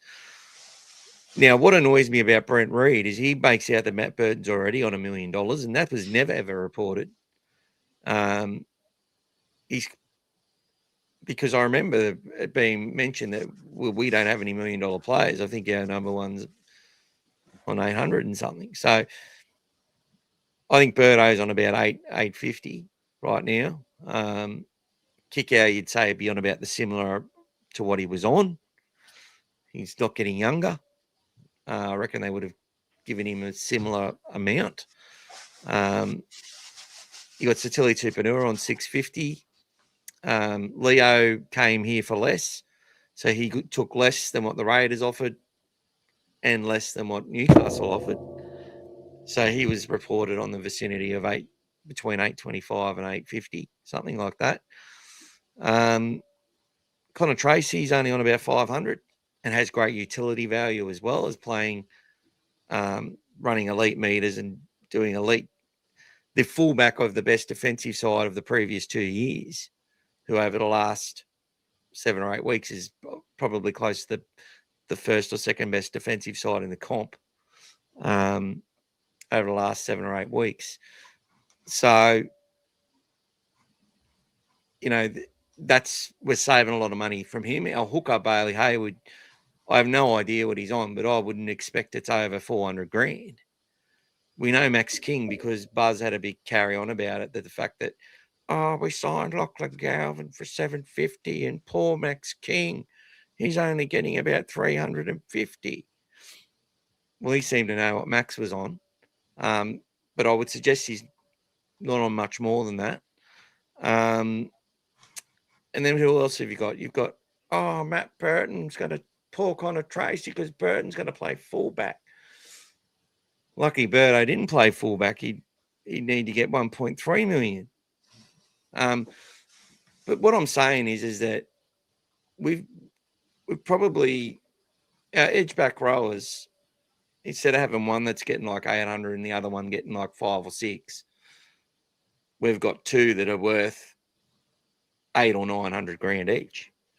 And we've got the critter who playing centre was on $1 million, but a captain and a goal kicker. Birdo, former captain, goal kicker, playing 6, now moved to centre. So then you look at the elite spines of the best teams in the comp, and our spine still comes in under way less than theirs. So it sort of evens itself out. Well, you can sort of think that they can, you know, not have to break the bank to keep these players. And I also believe there is a bit of loyalty there, and there is a lot of mateship there. Look, I can understand with Josh Curran being on about 500 grand. Like, although Josh, his form's been elite on that edge, Kickout had 10 minutes off. Curran scores a try playing left edge. Not sure what happened there either, Gas. I'm not sure if you saw what happened with that. It sort of went up, completely flew under the radar, or I just didn't hear the commentary on it properly. But you'd understand why Josh sort of is the one that sort of had to sort of move on. But he's not far off being an elite edge back rower, and he's done a really good, tough, hard job for us in the middle when we've needed it, and can play lock as well. So, yeah. And then you've got players like Salmon are only on 300 and something, and Kurt are only on about that. And then what we're also doing is bringing through the Jethros, bringing through these kids. AJs and Underhills. The AJs, obviously not, you know, not on big contracts and not getting paid much. And then, you know, we can always readjust, as they say with Gus all the time. So, sorry that took a lot to get through, but that's the sort of stuff we want to talk about. People sort of go, how can we fit in all these things? And then you get the commentators saying, overinflating some people and then making out that we're in cap trouble with others. And it's like, no, I think we're going all right with our cap.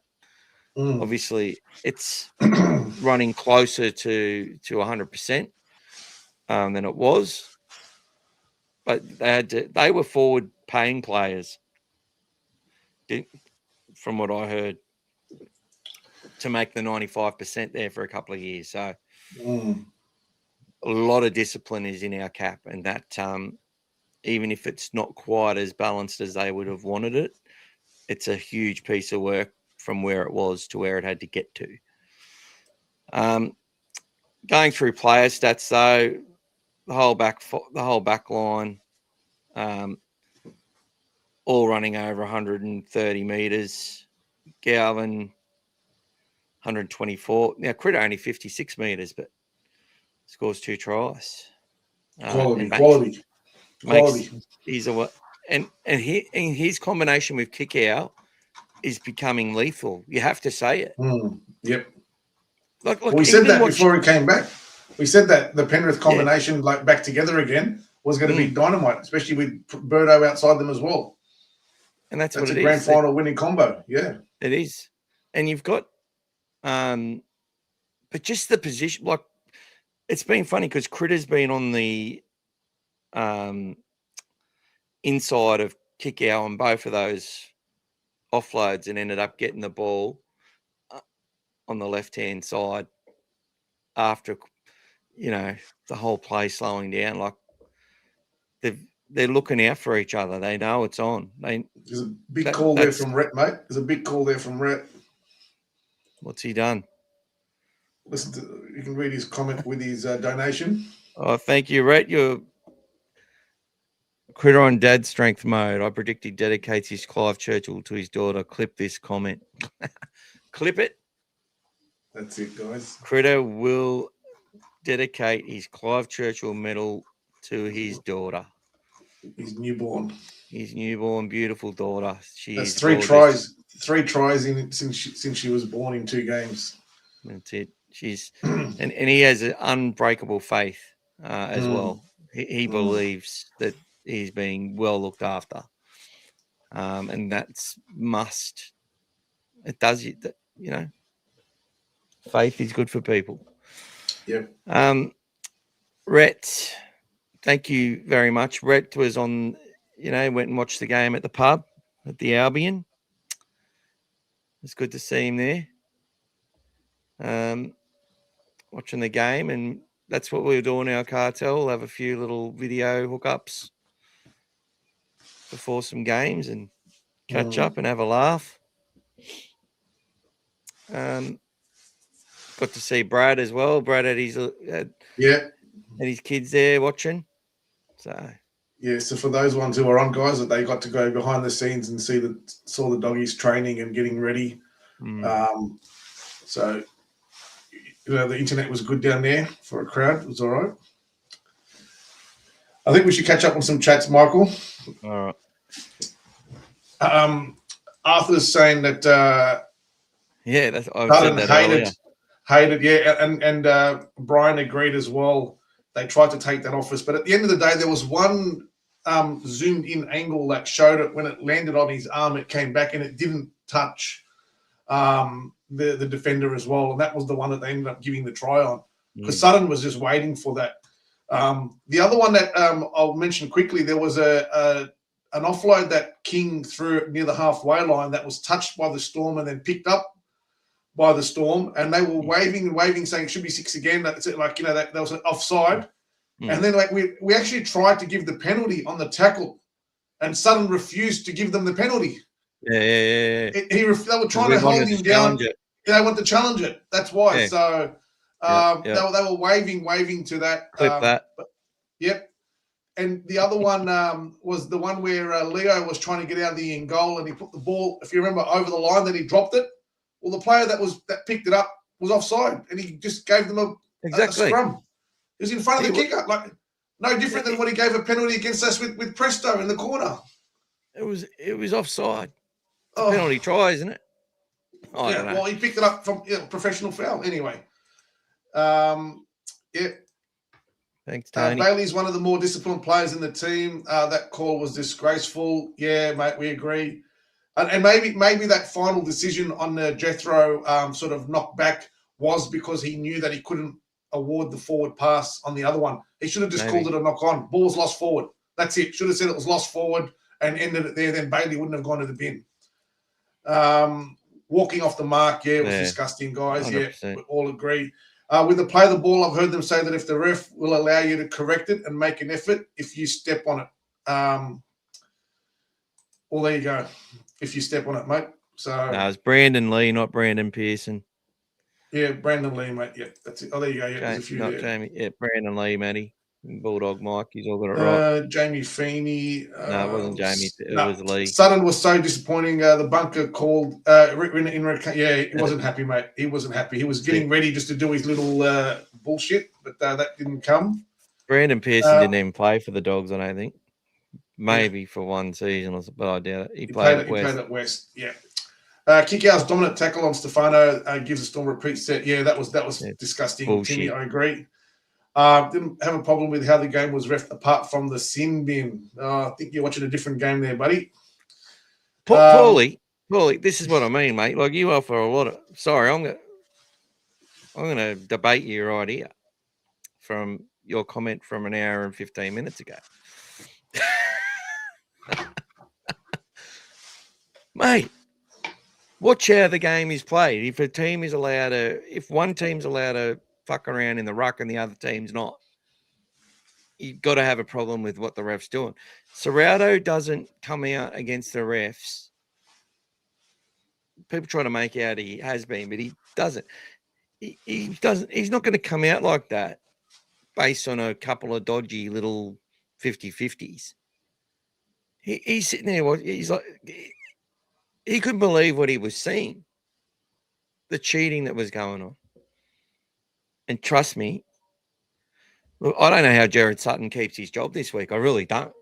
If there's any sort of credibility in the game. But see, for a lot of people, you know what they take away from, the average fan takes away from that?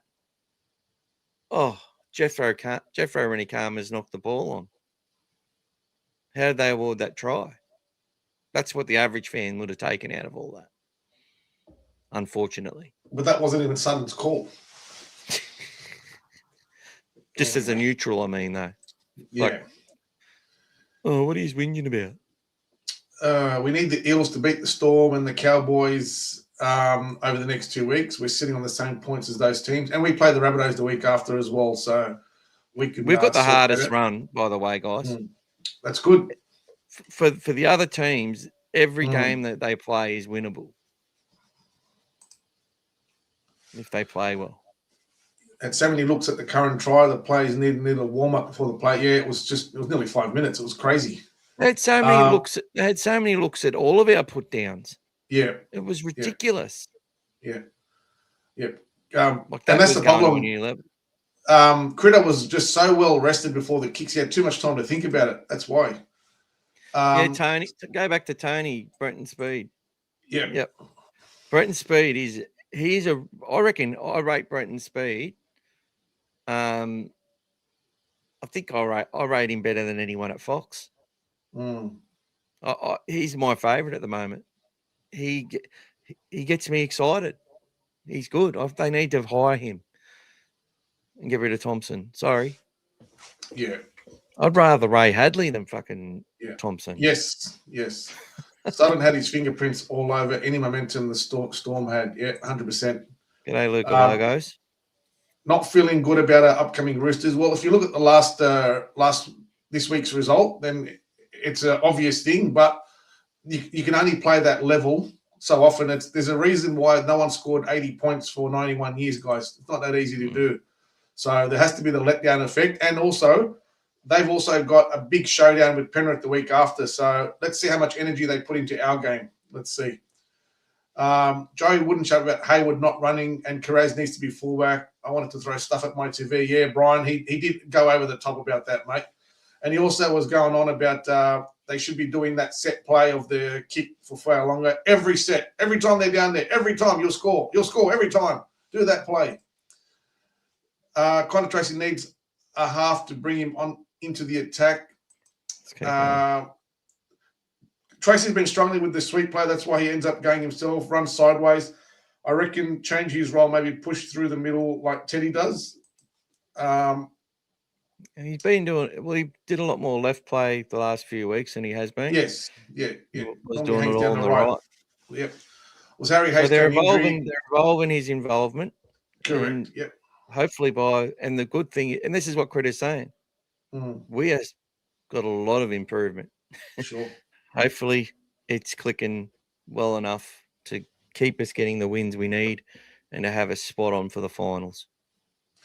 And don't forget, like some of these comments, guys, that you guys are asking now, we're a bit behind. So we've already answered some of these. We spoke about Harry Hayes as well. Yep. So we'll keep going. Yep. Hi, guys. Go the Doggies and the Storm are in the bin. Yes, Lorenzo. Zach, welcome. I can finally sleep now that Preston is going to re-sign. So happy now. We just need to lock down Birdo. Guys, nice. It's all a work in progress. It's like well before November 1. These things take time. There's a lot of discussions and manager stuff. So let them sort that out in the background. Don't worry about the media trying to create a storm about it. That's all. What a win. Yes. Awesome. The Critter kicks combo is looking top shelf. Birdo's looking so good now as a result. Everyone's playing to their potential. Everyone's playing to their potential, guys. Couldn't believe Tuala got collared. So unlucky. Yeah, he was almost away there. Almost away. Love the new look, Mick. There you go. Accidentally. Have accident with the shaver, and I had to take more off than I wanted, but there you go. That's all right. Mario, welcome. Good evening. Kick-Owl's offload. Yeah, how good was that, guys? 100%. That was a little bit of a wrong'un in there or a flipper. The way he flicked it and it spun it out with his hand in the other way. Yeah. There you go. Yeah, flicked it out the backhander. The whole team lifted. Yes. Where does this issue with Sutton stem from? It seems he's our kryptonite. James Graham. Yeah, look, it's long-standing, guys. Before that, it wasn't as bad. Just one of those things, guys. That whole game was a sham, though. They fucking please don't go back to that game. We don't have another 8 hours to talk about that. No, it's all right. It's going to be a hard game. Yeah, that's the best way to, guys. Leading into the finals, that's the games we want, guys. Don't make me run full of chocolate. Sutton needs to go to Specsavers. I think we should start a GoFundMe page for Sutton to buy him a guide dog. No, don't waste your money on him, guys. Seriously. Teddy in a moon boot, 2 weeks syndesmosis. Is that true or not? From that injury he popped the other day. Nothing's weight through, which, trust me, this kid's good. Or they might stick with Cody. They'll probably go with Cody Rand. I think they'd go with Cody because he's lightning on his feet and he had a good game the second half as well. I reckon he's going to get a good contract, Cody, maybe somewhere else. Yeah, look, and good luck to him, mate. He suffered for a long time, so it's awesome to see him out there. Kicks and Birdo coming in. The kicks from Birdo are coming in the semis, all part of a plan. Okay, shall we? Let's see. Hey, what's going on here, mate? You're a bit late, buddy. Thanks, Mark. A bit late. Just because your mate Jethro played well, all right? What are you doing? Having a catch-up coffee with him or something? Yes, it is at Allianz this week, guys. That's right. Our kicks have changed because Birdo's chase and complete. That's right. They brought him into the game with it. That's why he's not kicking. That's it. Yeah, Tuala, he's quick. Yeah, guys. He's got that great center of gravity, guys. He can run and beat a player while he's in contact. It's just awesome to watch, guys. He always knocks that first play out of the way. Must have AFL trainers in the marking game, all teams. The Bulldogs are doing good. We're in the 8. Yes, awesome stuff, Simon.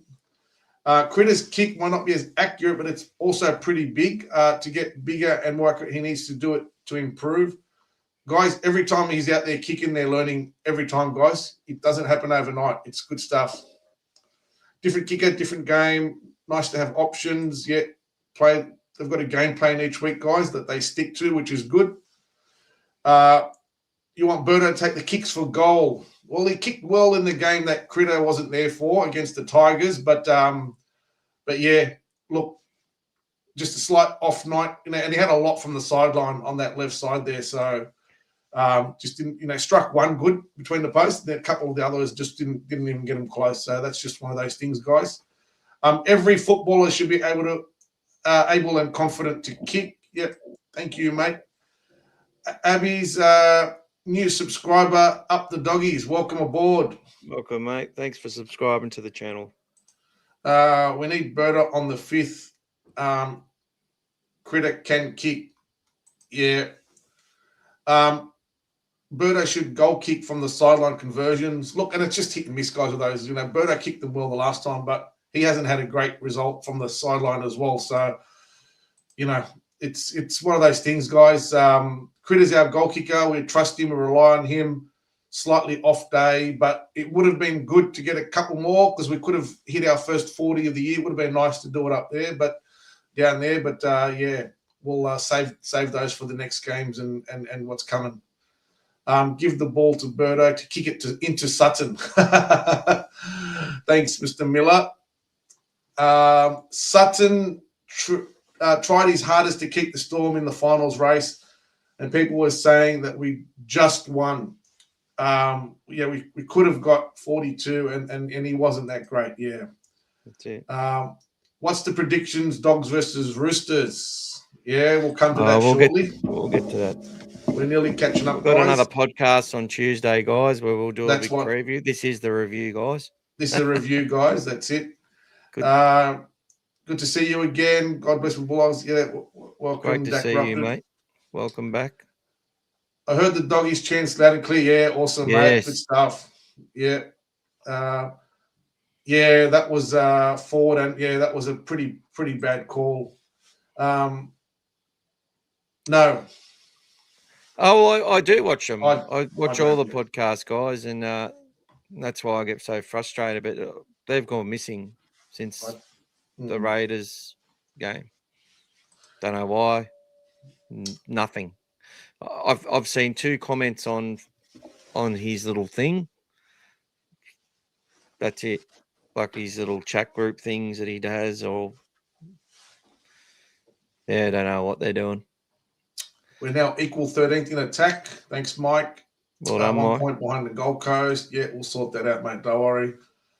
Salmon's slap has toughened him up, and in his own admission, guys, he did take a slight dive. Like when I asked him, Of course he did. Were you in shock? He said, I took a dive. He even told me. He said, I took a dive. I was trying to play for it. Of course he did. Yeah, you know what? He got the sin bin. You don't fall down like that when someone slaps you in the face. He got the sin bin. Got the sin bin. Got the job done. I do feel like we're the type of team to do well against the Chooks. Our defensive system is similar to the Panthers and Warriors, and they smashed the Roosters the last time they both played them. Look, either way, guys, it is going to be an extremely tough game. They're at the top of their game. Sammy Walker is just absolutely on fire. He is one of the most unpredictable players to play against. You never know what he's going to do, and he's able to do anything and everything. So, will be a great game. I mean, look, if they don't have Teddy, it will be slightly off for them. I mean, the previous week they didn't have him as well when he was head knocked, and they just scraped in against Newcastle. And the week before, he said he was out for the 2 weeks, but he does make a big difference to them. So let's see how that goes. As Michael mentioned earlier, for the Roosters, Sutton was their best player. For some reason, Kiraz didn't offload against the Storm. He got a few offloads away, but they were ready for that as well, guys. So, and he didn't get as much ball as he usually does as well. So that's why he actually came looking for it a few times as well. One of his offloads did get us a try. That's correct. 2 offloads. Yeah, he had 2 offloads, so he did well. 2 errors. Down on his average. Yep. We still won. Yep.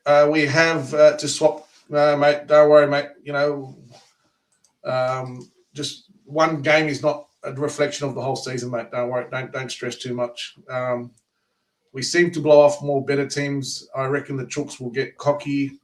Look, it's easy to do, guys. They're going to be ready this week for a bounce back after that game, and they know that they can potentially damage our chances of making the 8. So they will be trying to beat us as much as we're going to be trying to keep building up the ladder ourselves, guys. So have we lost Tournier as well from NRLW?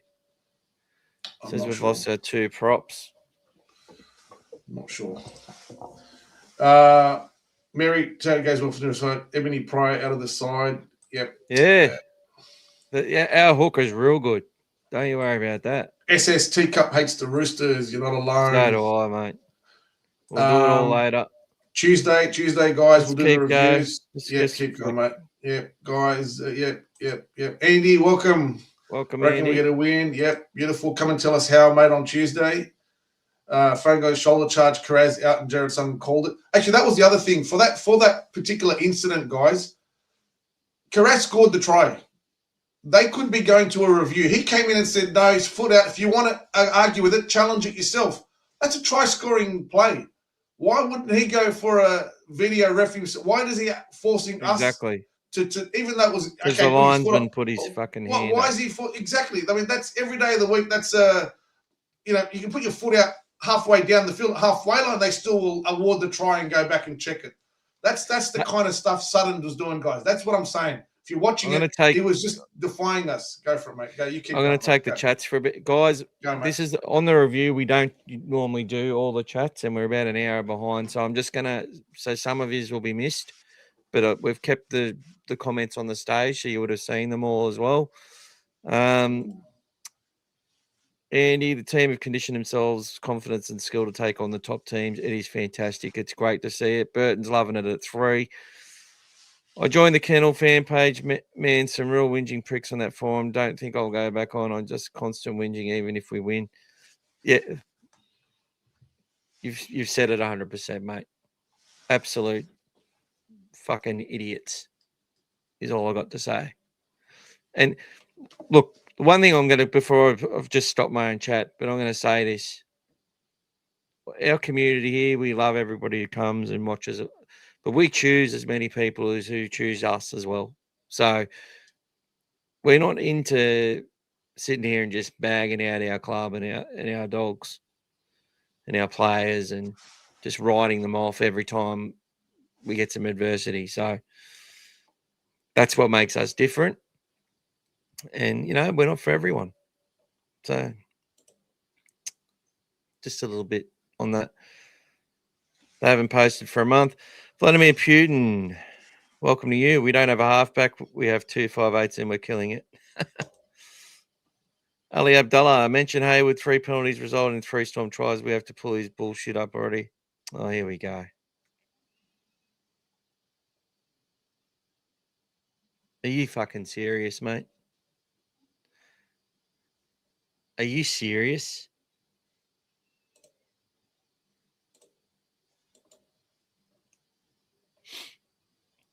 Let's keep moving. John Bryan, terrific, brilliant win. Did over East Sutton, made the win sweeter. We can get Easts. My only concern is kick defusal. That's where East will hit us, bring them on. How good back in the 8. Well, John, one thing I'll say is whilst Daniel Tupu is very trustworthy, both sides of the ball, and Marky Mark can do some amazing things. We've shown he can also cough a ball up as well. But we have to be there is still a bit of timidness there at certain points. And I think that's when there's so much riding on a game. That's when Jeff Roach he made some decisions on the weekend to attack that ball and catch it when he could have just sat back and let it go. But there's been some times where he did as well. And I probably at some point, like the reason why I look at Jethro and Jonathan Sewer and say these 2 guys are elite talents with a lot of elite potential. Doesn't mean they'll make the grade and go as high as they should. But the difference this year since Jethro's come into the side and from when Jono come into the side has been the fact Jethro's gone after the game. The intent. And I felt Jono was doing that until he didn't pass that ball to Cherry, which puts us in front. And I think it messed with his head a bit. Look, he's back. Against the Cowboys. He's gone back and he's doing everything he's supposed to. And, he's got a deal somewhere, thinking it's at the Bears. And apparently that's still happening. But, yeah, that's why Jethro has got the jump.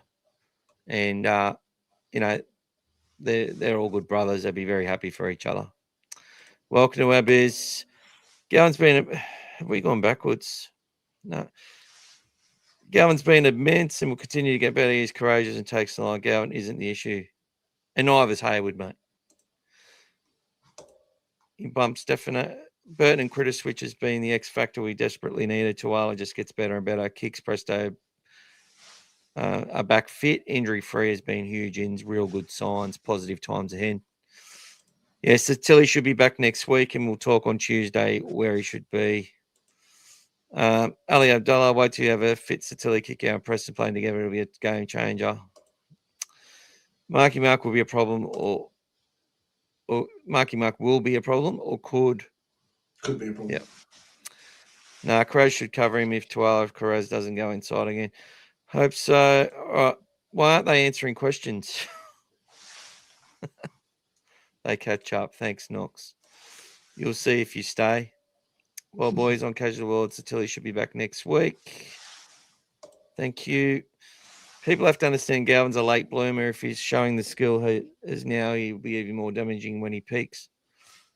Well, I wouldn't even say he's a late bloomer, Andy. I think he's 20 years old. I think he's blooming pretty bloody early. Yeah. I think, but I get what you mean. Like, he's not going to just be the finished product straight away. Obviously, Now he's he's just 20. going to get better and better. Now he's 21. He is, yeah. Agree. Any stage going is still growing into his body, 100%. And look, he's still 10 kilos underweight. He struggles to put on weight. If he can put on another 10 kilos and be a dynamic running 5'8". But for 7.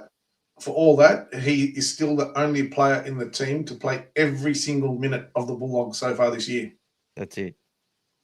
So that's endurance, guys. Most footy takes, worse takes. Not a bad Buzz impersonation. Buzz has money. This dude is broken as power trips because he is a beater. Oh, here we go. He's probably referring to the comment about Max King.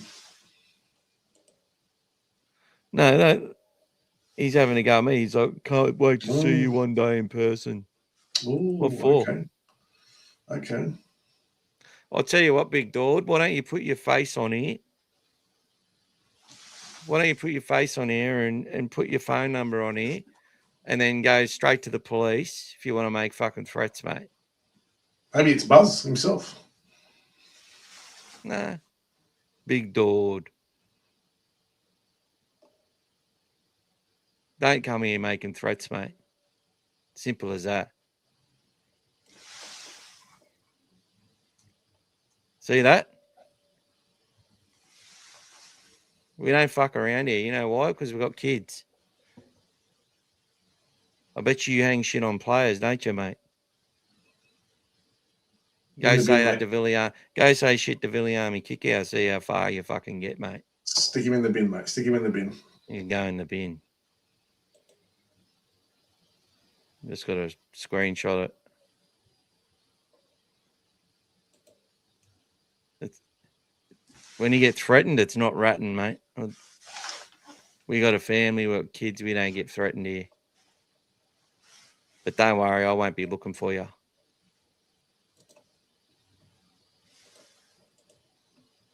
What a fuck. That's weak as piss, mate. That's what weak people do. Say shit like that. Too much time on that, mate. Let's move on. Have you written it down? Yeah, it's all good, mate. Move on. Done. Let's go. Fuck him off. Pisses me off. They had a fuckwit ringing me up at the game, at the Broncos game. Threatening me. I don't like it. All right, what are we up to? Hicks may have re-signed for less than what he came for with an understanding he'll be our Fijian talent scout head of the Fijian Academy. Yeah, well, I'm hoping that's true, Matty. We were sort of, and look, I'll eat humble pie here. I've been sort of looking past Vic kick out. Like, I've been like... Ready to move into a different position, yeah. Ready to move into a different position. Ready to, stick him in the middle, prove your worth through there. He's come back and been absolutely amazing. Kempy said the same thing too yesterday. Well, Kempy says he's been flying under the radar. No, but he also said that he was also saying that he thought he was going to be going to the middle, and now he's thinking that he's underrated and still what he's doing. He's like not getting the same recognition as other players are getting for when they do something well. But every game he seems to deliver something, always has an impact. I found he's copped a lot of criticism from some of our fans as being overrated and stuff. So I sort of he makes the odd error because he goes for it a lot. But he also forgets about it and he'll try it again. That's the thing where he doesn't go into his shell. That's what I like about him. So he'll keep backing himself to make a play. And at the moment, he's got the Midas touch. It's working for him, so he's not making those errors. And they're hanging off him for Burton and stuff. Yeah. The only error he made yesterday was at the full time. Lost the ball just at the end there. That was it. That was that full time. And then they packed the scrum with 0 seconds to go, and he still let them pack the scrum with 0 seconds to go. That's Sutton for you. Little dog had this energy 5 weeks ago. G'day, Mike. How you going, brother? Can't wait to beat the Rooters. Listen to Channel 9 commentary multiple times. Even they said the 6 agains were BS. Yeah, mate. Oh, that's exactly. good. Yeah, they do it. Might Yeah. actually listen to it. No Tedesco for the Doggies game. You ain't we, big dog 819, you flop. Thanks, Rhett. Exactly how you deal with it. Can't wait till Mick gets to your comments, little dog. Well, I don't know. I just don't like reading that shit. Yeah. You know, I don't mind a bit of banter here and there. Respectfully. Fuck weird. The second try by Critter reminded of his second half try against the Raiders last year. It was like he decided he was going to score, and he did. That's it, Matty. Well, if you guys remember when the trainer came out, Tuma, he was waving. He had 2 fingers. He was running out with the 2 fingers, and on field they overrid it and they went for the try. So the trainer came running out with the 2 fingers. I don't know if that was seen on TV, but that was, you could see it from at the game. He was running out with the 2 fingers, and Critter must have said, "No, we want to go for the try," and he took it upon himself to get the try. So, 36 is better than 32. Good on him. That's it. It's Melbourne, ruthless. We need to eat Sam Walker's inside shoulder. Test. Oh, test. Let's eat it as well. That's a great way to test it. Eat it. Tickets are too expensive at Allianz. Might do a watch along, Timmy. What do you reckon? What do we say? There's a big difference in us changing our halves after 10 rounds and sitting first, and Penrith changing their halves and sitting first after 22 rounds because we still cop it. I think it just went. We brought a player in from another club. But I would suggest, as we saw, the teams we beat, and a lot of them twice, were all bottom 4, pretty much. Yep, except for Canberra. That was it, yeah. That was the only top 8 side we've beaten. Mm. Timmy says, I'm going to Moore Park for the Swans game on Saturday. Go those Swans. You're playing with your sausage. Well done, Hectic. Is that Hectic Fred? Playing with his Freddy. On a side note, everyone needs to scream at the TV when Nico Hines is kicking for goal. He's getting close to our Magic's record. Yeah, in a bit of a windy Shark Park today, he still managed to slot him through as well. It's only 3 behind. Talk to you, Lorenzo. Good night. Sleep well. Tupou is out for next week, surely. Yeah, I think Tommy Talau will hold his spot. Yeah, he didn't play this week, Tupou, so Tommy Talau will hold that spot as well. Oh, okay. Beautiful. Kilroy, I just love for Baylor to run the ball a bit. He's showing how good he is when he takes a few runs. Look, he took some darts. He took some scoots and brought players onto the ball. He's getting the ball to people who want it and need it. Yeah. That's what I was. And I think he has been running lately a lot more. Previous week against Warriors and also against Wests. Yeah. A lot more. He got a few 6 agains, et cetera, et cetera. So he knows when to pick his moment. So, yeah. Streaming hot tonight, says Andy. Have you listened to Australia? Andy, you back in Australia yet, mate? Yeah, good question. Have you listened to Ready Mature's Monday Kick On podcast? No. I listen to. Send it to me, Ziad. Ziad, send it, mate. Send it to Aki. We'll have a look. Yeah, a couple of weeks ago, they were just all over the Dogs. Not doing this, not doing that. After the Raiders game, win a few games, and they're all about the Dogs again. Look, the commentary after that game is probably way better than I thought. Actually, I thought. But still, they act like Melbourne deserved. That wasn't Melbourne's best performance of the season. Bullshit.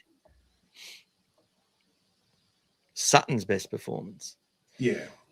Send me out a Tongo search for him, Mick. I'll do him the Liam Neeson for. I have a special set of skills. I will find you and I will kill you. Galvin can have 10 kilos of my belly since I've been in Thailand eating. Too much pad thai, mate. Hector Fregg should catch up with Maloney. He likes to barbecue alone. David, welcome. It was perfect that the Raiders won easily versus the Cows. They'll be unready for heavy contact and a grind. Very good point, David. And we're actually saying in our little chat before the game that no matter what happened against the Storm, like we sort of had this feel, we would have loved to have had a 40-4 win or something, or better than that. But with Sutton there and that, we knew sort of a scrappy win or loss was going to turn out to be. The rhythm wasn't going to be there. The flow. Yeah, we knew that it was going to be stop-start. It was hard to watch. It was hard to watch. Yeah. It's going to be a tough watch at some point, or for a lot of it. And whatever the result was, it's going to be about how the Roosters are going to smash us this week. And that's what we're expecting, and that's what we've got. And when that's been the case in the last couple of weeks. Didn't they say that about Penrith as well? Oh, and the Warriors. Yeah. And the people who have gone missing, they were telling us the Titans were going to smash us. Oh, that's right. Yeah. We can lose our next 5 games. The next 5 games we're supposed to lose. Yeah. Come back. You can come back to this moment. Yeah. That was the Kennel's words. You can come back to this moment. We won't win a game between now and then. They're talking about that stretch. Okay. That's because we lost to the Tigers. Oh, no, that's because we had an ugly win against Manly or something. An ugly win against Manly that were third. and the Eels. Yeah. and the win against Manly was probably the worst we'd played and won. Yeah. Again. Yeah. Well, I'd probably say the Parramatta game was just tough. Mm. And who won that game? Critter. Critter's been the thing. Kick out comes back. Preston comes back. Yeah. Yet apparently these things aren't we're missing these players. But wasn't it a couple of weeks ago, I was hearing a lot of our supporters were saying that we played better without Critter. People don't look at things overall. People just, look at one situation, one scenario and just assume, and then the media will feed you some stats and things like that. And everyone thinks that's the better way to go. They were talking about Melbourne not having Munster, Grant and Jerome Hughes twice before, and they've won twice before. They've never lost. That was the first time they've lost without the 3 big players on the field. So don't worry about what the media tries to feed you guys. As you look at overall, Critter is our best option. He's a winner. He's a great player. His confidence, his talk, the way the players rally around him. But he's also been playing injured and heavily, subdued most of the year. So, his shoulder's getting better. He's got his nerve problems. He copped on in the ribs the other day, guys. Late. That should have been a sin bin. Like we copped what's his name? Presto in the bin against Dolphins for something like that. I mean, that's Sutton, guys. These little things they add up, guys. They add up. And just for some comparison, guys, it's like, because Manny makes the point here, Rennie and Brave podcast no different, 360, I can't watch it. But that's the thing. You got all these podcasts and all these media all doing the same thing, right? Basically, we don't want to do that. We don't want to sit there and give you all our tips for every single game. Now, we're going through games now because we're looking at results that benefit us. It's all about us, guys. Yes. And it's also, we're not going to sit there and talk about this rhetoric like that other mob, and just like the media and everyone else is sitting there saying, do you think Critter has got an issue with Galvin? And do you think that, what do we want to talk about that shit anyway? Do we really want to publicly go around saying that there's a problem in the dressing rooms? There's some good blokes out there, right, who say these things, and they're not bad people or anything. And they sit there and they go, there's a problem. After we lost to the Raiders, there's definitely a problem. Definitely a problem. The guys aren't, the synergies there, not there. They don't love each other. Rah, rah, rah. Yeah, these things happen in seasons for every team. There's things that happen. I can tell you at Penrith, I'm talking out of school here, but Penrith, James Fisher-Harris had an issue with the culture there at one point with some of after they won 3 premierships. Had an issue with the way some of the people and the players were carrying on. and some of the youngsters coming through, like in the next level up. All these things happen. Canterbury 1995, they had to go out and get on the beers to sort their season out and get it going. Madge Maguire changed things up with the Broncos last year, got them doing some things they'd never done before. And, and some teams bring in, people that really resonate with the group and get them believing that they're invincible and stuff. If the coach is just looking for that extra, everyone's trying to win a comp. But why do we as fans sit there and have to have discussions about because Galvin or because Critters told off Galvin or told off Jeffro because they failed in a moment, as if like he's too hard on these guys. He's a kid himself. He's barely fucking 25 years old. Did you see Sam Walker give it to Marky Mark the other day? That's what he's got to do. Gave it to him. Absolutely gave it to him for not chasing that kick that he put through. Screaming at him. In a game they won 82-12. It's standards. Exactly. And it's understanding that practice makes perfect. If you don't realise if you believe in your head that it's all right, she'll be right, mate, I won't chase then. We're up 80 points. That's just frailty and weakness. And these guys want to win every moment. They want to, especially players like Sam Walker. They want to win every single moment. That's what makes these guys are on $1 million. The ones having a crack are being paid $1 million. It's not as if it's, you saw Mitchell Moses with Talon Silva last year. It's the blokes being paid $1 million are the ones that are sitting there pointing the fingers. Mm-hmm. Because they expect better.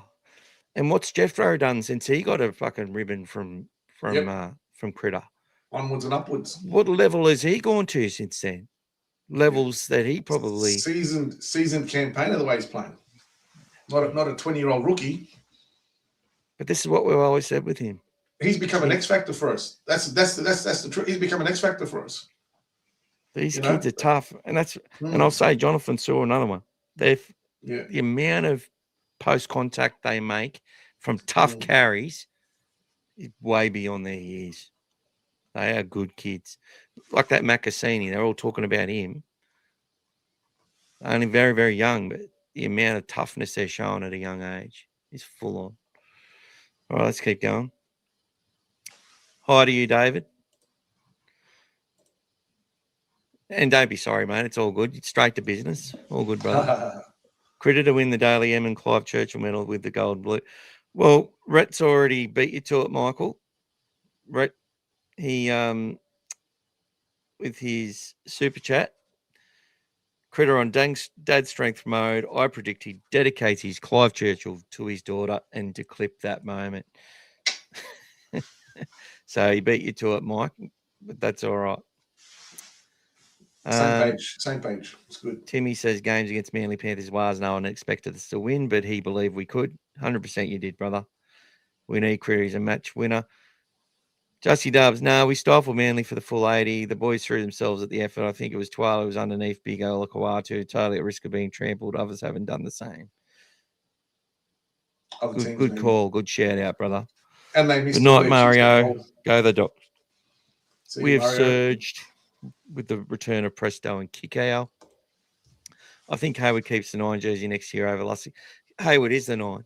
But Lussick he'll be given an opportunity in the preseason to out-train, outwork, outdo all those things, pass the ball better, do the scrimmages.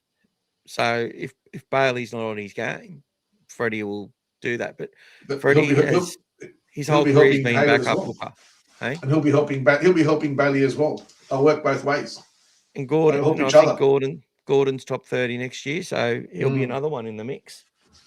He had a good try assist. Doesn't leave room for Jake Turpin, although we love Jake here. Gordon had a good try assist on Friday as well.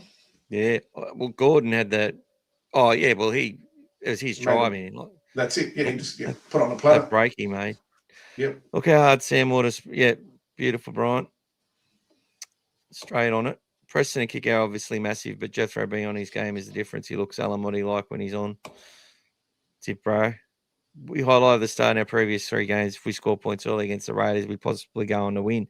Against the Storm, it was a 50-50 game that we overcame. I can see Birdo scoring a try for kick put in behind Marky Mark next week. Let's clip that moment. I can see it too, Matty. Is that with Birdo reaching out from around the outside and bringing it back in and doing something special with the payback?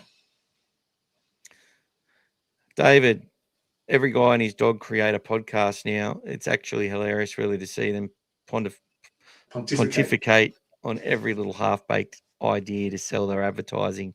A bit sad in a way that these ex-footy players have nothing more important to do. Yeah, well, look. One day the clubs are going to work out how to do it all well, and the ex-players and the media will work it out. And look, that right now, there's a reason all these journalists and that who are on podcasts as well now, because the normal way of doing media is just different. It's done. But we just try to be different and not the same as everyone else. We try to involve all the chats, involve the people, and create a safe space where people can actually, have a crack at the other teams and have banter with the other teams and have banter with the media and whatever. Cool. But here in our club, we back it, we support it, we stay strong, and that's it. Timmy, everyone will expect the Roosters to win well, but I'm a strong believer if we bring the same intensity at the side play, we can beat them in a dogfight, pardon the pun. Well, that's it, Timmy. We beat them in 2024 after a slow start to the season. Lost the game the week before against Souths, which we had so many injustices in that game yet again. Beat the Roosters in an ambush in that rain. Get out to a big lead, and then they come home, score a try late, which was very important. But I remember that run from Kurt Mann and offload, like the Blake Taft's try off the scrum to start, and then Kurt Mann with the step and the offload to Birdo cutting through. Like, that was all beautiful stuff, What happens with the Roosters, though, which is really hard for us sometimes, is it can get, and this is in a lot of games, where it gets hectic back end to end, and you just start thinking you can score off every play, and it's going. We go a lot better when we get things under control and just keep them in that cage. And it's like they come out with the Dogs are going to have a real crack at them, But yeah, it's been tit for tat with the Roosters. So we win one, they win one. We win one, they win one. For the last couple of years. It's our turn. It's our turn again.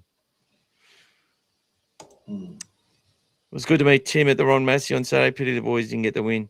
Yeah, that was awesome that you were there watching together. That's awesome. Good stuff. Pete Webber. G'day, Pete.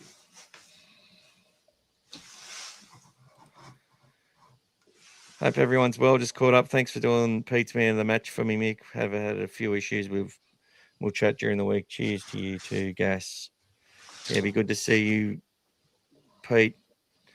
I was wondering why things are a bit quiet, and I've just been so bloody preoccupied. Thank you to Red, who's contributed $8 to this podcast. So we've got another $192 to go, and and the winner of the draw, it doesn't have to be this shirt. Stand up, mate. Show us the full. Stand up. Stand up, mate. Make sure you spin around. So we've got SC6.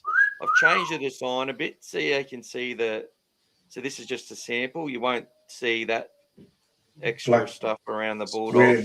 And I've actually put his Bulldog number. I think it's Bulldog 854, something like that. Mm. And SC6 on the back, and got rid of the Bulldogs off it, just to make it more about Critter, because we've got the Bulldog menacingly in the background there. But really nice shirt, and I'm probably looking at a more premium shirt as well for it. Although this one's fine, I love it. But and we've also got another shirt that we've just come up with, so I might actually show the store again, considering this is the prize.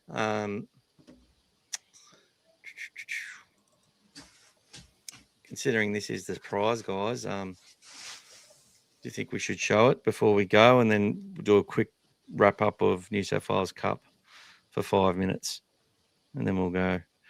But this is going to be the prize.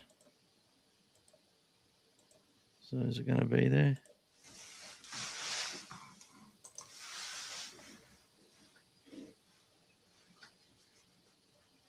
All right. So let's go to catalog. I'm probably in the bloody editor thing, but tell me what you think of this one, guys. I thought 6'7" was quite popular, and here's the young fella who's the 6, but he's a 7. Celebrating the young 6 who plays 7. Discover the perfect blend of comfort and style in the Hammer Max Weight collection. So, and on the back, you've got his Bulldog 874. Hasn't got the sleeve picks there, but they'll have LG 67 on it. It's definitely a lot cleaner look than that. That's just a AI sort of rendition of it. Yeah, got a lot of different things on there. The banner's not really for sale. I was just trying to show someone who wants one what it could look like. But you can win the cartel hoodies. Is this showing up on the screen? Or is it? Yep, it's all there. Lots of things. Prestomania. Now, some of the guys got the early merch. I have changed things a little bit. But I'll tell you the shirt that looks really bright. And I'm going to put pictures of some of the pictures of some of our cartel members who have sent me some photos. James and Mike, Lucas. There's a request for you, mate. But this Dogfather one, I've got a black version of it. Looks absolutely... Sorry, this Dogfather legend, Stephen Folkes, 432. I removed the Bulldog from around his tie, and there's a black version of it as well, which is awesome. Looks amazing. Lots of different things. We've got hoodies. Hazem El Masri. Even got little Chinadu Uday. CJ. Shout out to Elaine. Shout out to Elaine. She's probably heading to New Zealand again next week, I think.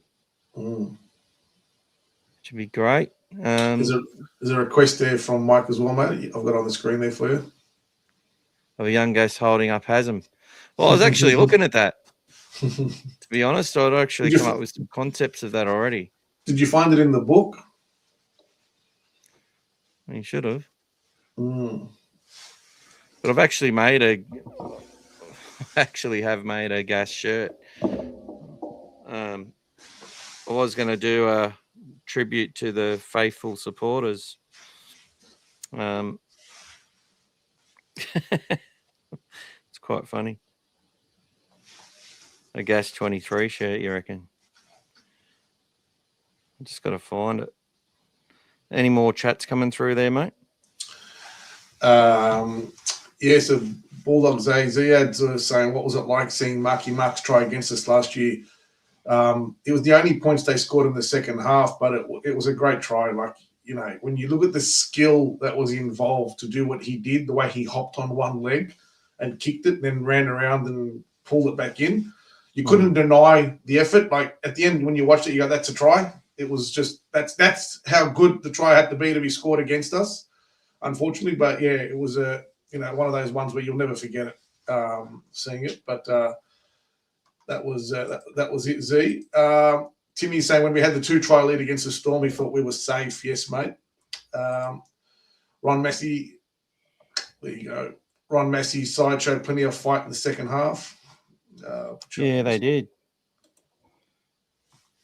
So that's a Gas one. It's obviously in reverse, but it's don't break defence. That's actually Gas on hold. Hasm would have been. He was holding Hasm up on that shirt, and there he's holding the sign. Did one for Brave Dog as well. Have to ask his permission though, obviously. Timmy did find it in the book. Yep. Okay. Thank you, Matty. Always good. Beautiful. And look, those who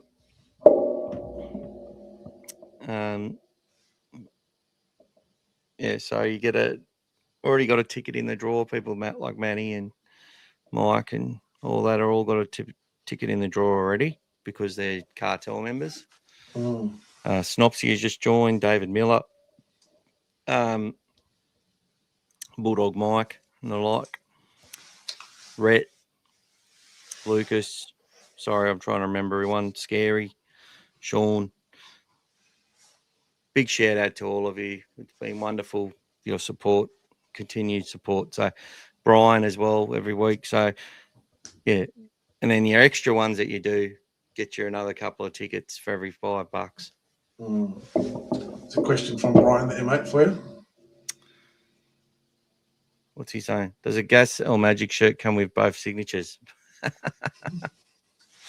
We'll see. Turkey's next. Yo, how is it going? It's going well, Turkey. How are you? Knox Corvus, great review. Let's prepare for Friday. Cheers, all. Anthony McAuliffe, who's another cartel member. And sorry I missed all live podcast tonight, but I'll definitely listen to tomorrow. Great win by our guys. Even Sutton tried his heart out. That's it. New South Wales Cup, guys. We won 20-10. It was always not going to be easy, although Storm was second last on the ladder. Joey Teaupa, he's looking like a real, in my opinion, he is one that we must keep. Real good temperament. Long kicking game as well. Really consistent long kicking game. Has a lot of time. Very good mentality. Defends well. Seems to know when to run and pass. Did a good job. I felt Dykes was a lot better, especially defensively this week. Tay had a good game. And few of them tried a few different things at different times. But we lost Sheldon Hayward in the first 5 minutes of the match. And Sheldon was making his New South Wales Cup debut. So was David Leota and Marcellus Iacopo. I think, sorry if I've said it wrong. Marcellus sort of had to move out to the wing. Jed had to go from playing back row back to the centres.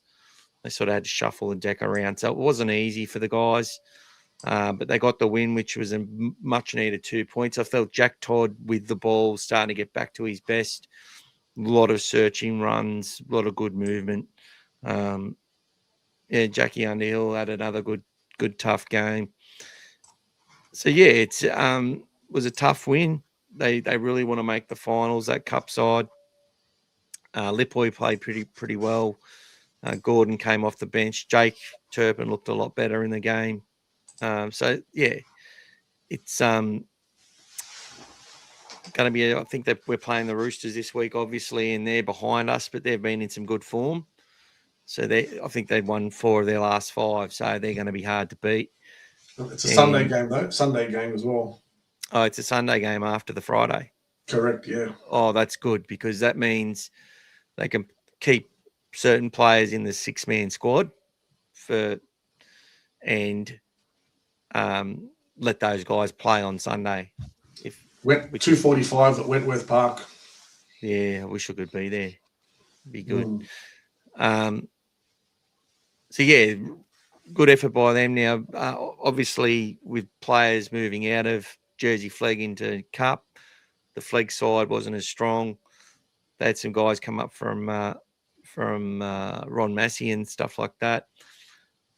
And look, it was a bit of a frustrating game for them, but they really good try at the end. Great try at the end. I wish I could get some footage of it. I probably can, but I just haven't got it ready. Ron Massey, as you were talking about, was a good effort playing St Mary's. Like missing players like Damon Humphreys, who's been a mainstay of that side and played really well this year in Ron Massey Cup. So they missed him. They missed a lot of the players. I'm just trying to find this, see if there's any footage of that try because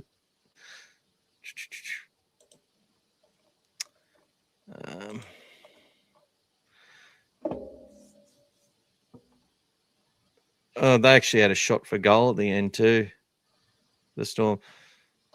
But it was Eamon Fitzgibbon got the try for the Bulldogs at the end of tie. I didn't think it was. There was a... Sorry, I've just got to... Might not be... Yeah, that's interesting. Maybe it was. There's a chip over the top, though. Chip over the top. And a great try to tie things up. So well done to the boys to get that draw. And they're very much looking like finals. Ron Massey have qualified for finals, so well done to them. Next week's the last round. And if even if they lose, they will finish top 5 no matter what. But we'll look at all that sort of stuff in the previews on Tuesday. But well done to the players and to the teams. We're a big chance of making the finals of New South Wales Cup. We get the best sides in NRL, injuries permitting, New South Wales Cup, Jersey Flag, and in Ron Massey. They're a chance at everything, this club. Now, it could all get bow out in straight sets, but we're a chance of... You're going to be in it to win it. We're a chance of winning the club premiership. Yep. Again. So that's it. Got to be in it to win it. And Brian took some videos and stuff. All right, people. Was there something else we were supposed to show? Looks like our special guest should be live on Tuesday, mate. Just confirmed. Oh, just confirmed. All righty, I'll do the advertising. Beautiful. So Brave Dog has just said he'll be coming on Tuesday. Beautiful. Beautiful. With the big preview for the Roosters. That's it, guys. Big preview. Jussie, we would have faded the Storm if not for Sutton. Yeah, mate, we could have hammered those guys. We would have. Don't know their name. Was really impressed with 1, 12, and 2, and 7 in the Ron Massey. Yeah. Love the try by Reardon. He hit that hole with a vengeance. Important game against the Roosters in Cup as well. Yes, it is. So that'll be Sunday. Are we still a better team without Critter? Thanks, Amir. Yeah, mate. Yeah, Silenced nice. a lot of people. Nice. Brian took a few videos. Good stuff, Brian. Think Lussick will bring out the best in Hayward. Hayward has come leaps and bounds in the last few months. So I applaud the young fella. He's been one of our most, been one with the most criticism. Even I criticised him. So I love Nev. Thanks for spinning it around, mate. It's all right. Just have to trust the coach. Nate Clark was the 12 for the Bulldogs, and he's been playing a fair bit in for the Moorbank Rams. So they would have missed him a lot. And what were the other numbers? Did he say the 7? That's Zayn Alameddine, who we got from Para, his brother. There was news out that they haven't been playing his brother because in fear of ganglands. That's what the Mole reported. Yeah. Which is probably bullshit. 1, 12, 2, and 7, I think he said. Or was it 1, 12? So it's Mickey Nassar, who was reported to have left the club. So he played fullback, and Mikhaili Senibua. Now we have lost a player who a very good talent in Jai Callahan has gone to South Sydney and made his debut for them. Now Jai played a lot of fullback during SG Ball, and we had David Bryanton. He's been playing He's been playing in for for Moorbank in recent weeks. He's played for Ron Massey, and I think he's played some flag as well. So, very good player. But as you can see, St Mary's, they started with Zach Cheney at fullback and Christian Crichton on the wing, Critter's brother. So, and Brad Kieran. So they were there's a fair bit of experience in NRL experience in that Ron Massey side up against young kids. Paul Johnson, Leif Dietrich, Zane Alameddine, like all these kids can they can play Jersey flag. Same with Baxter Warner. Mickey Nass's played a lot of flag, and Michaeli Senibua. I don't think he's played too much flag this year, but obviously impressed Brian on the weekend. So there you go. Timmy caught up with Andrew Edmonds and Scotty Schultz at the Saints yesterday. Awesome, Timmy. Heinze. That would have been awesome for you, mate. Did Scotty have the face paint or not, mate? Probably not for this game. Nervous about facing the Rooters after scoring 82 points. I think they've scored all their points for the week, guys, last week. Yeah. They've got an extra day to recover against us as well. We all love Brave Dog, mate. Brave Dog, awesome. Bopper's got a sponsored Roosters seat this week. Can't wait to give it to all the Rooster supporters around me. Let's hope so, mate. Let's hope so. Let's hope so. And that leaguey guy, that bloody guy, the one who's sticking up for all the referees and trying to be like the NRL Media Watch. He looks like he's about 15 and I think he's 30. And he's he lives in Canberra and he's a Roosters supporter. Anyway, Hectic Fred's going to debate him about referees and stuff. So for this, I'll be going for Hectic Fred. Time to go, boys. Guarantee if we get there, no one wants to verse us. We're that sort of team. Yes, we are. Gas has been saying that for a while, Amir. We're the team no one will want to play. I sort of look at Raiders in a similar way, but then it's good to see Penrith demolish them. They had to do it after the Miracle in Mudgee last year, mate. That was overhyped, that one, so they had to shut that down. So on Tuesday, guys, we will look at the teams we need to beat this week. Coming in, we'll do a big preview. We'll obviously have Brave Dog story, which I cannot wait for that. And another big Friday coming up against those Roosters. So thanks for that, Gas. Thanks, guys. Check out. We'll throw whatever chat's remaining up while we do the. There was another 10. There's another POD as well. So I think 182 left, mate. I think Matty Warren off memory. Yeah. I've called that out. Yep, no worries. Paul Johnson scored a double. Yep, Timmy, thank you, mate. Thanks for another great potty. Thank you, Matty. No face paint for Scotty yet. Awesome. Berto is loving life in the centres. That's right. See you, Brian. See you Tuesday. And Timmy, we're talking about Jack Todd and the headgear he made for him. Oh, yeah. Okay, mate. Yep. It's got every stat on the headgear, mate. Did actually Jack ended up taking it yet and wearing it, or is he not going to wear it? I don't know. Or was it just a gift? Because he came and told me all about it the other day as well. Pumped it up. Thanks, Mike. You get to see the new video as well, mate. So you can there you go. All see the outgoing one coming through. Up the doggies. I'll be here on Tuesday. Yes, see you guys on Tuesday. No Miracle in Mudgee this week. Get the guitars out. That's it, guys.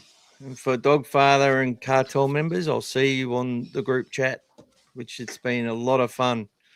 That's it. Great connecting with you all and building this community. Thank you so much. That's it, guys. Go the Dogs. See you later. Go the doggies. Go the Doggies.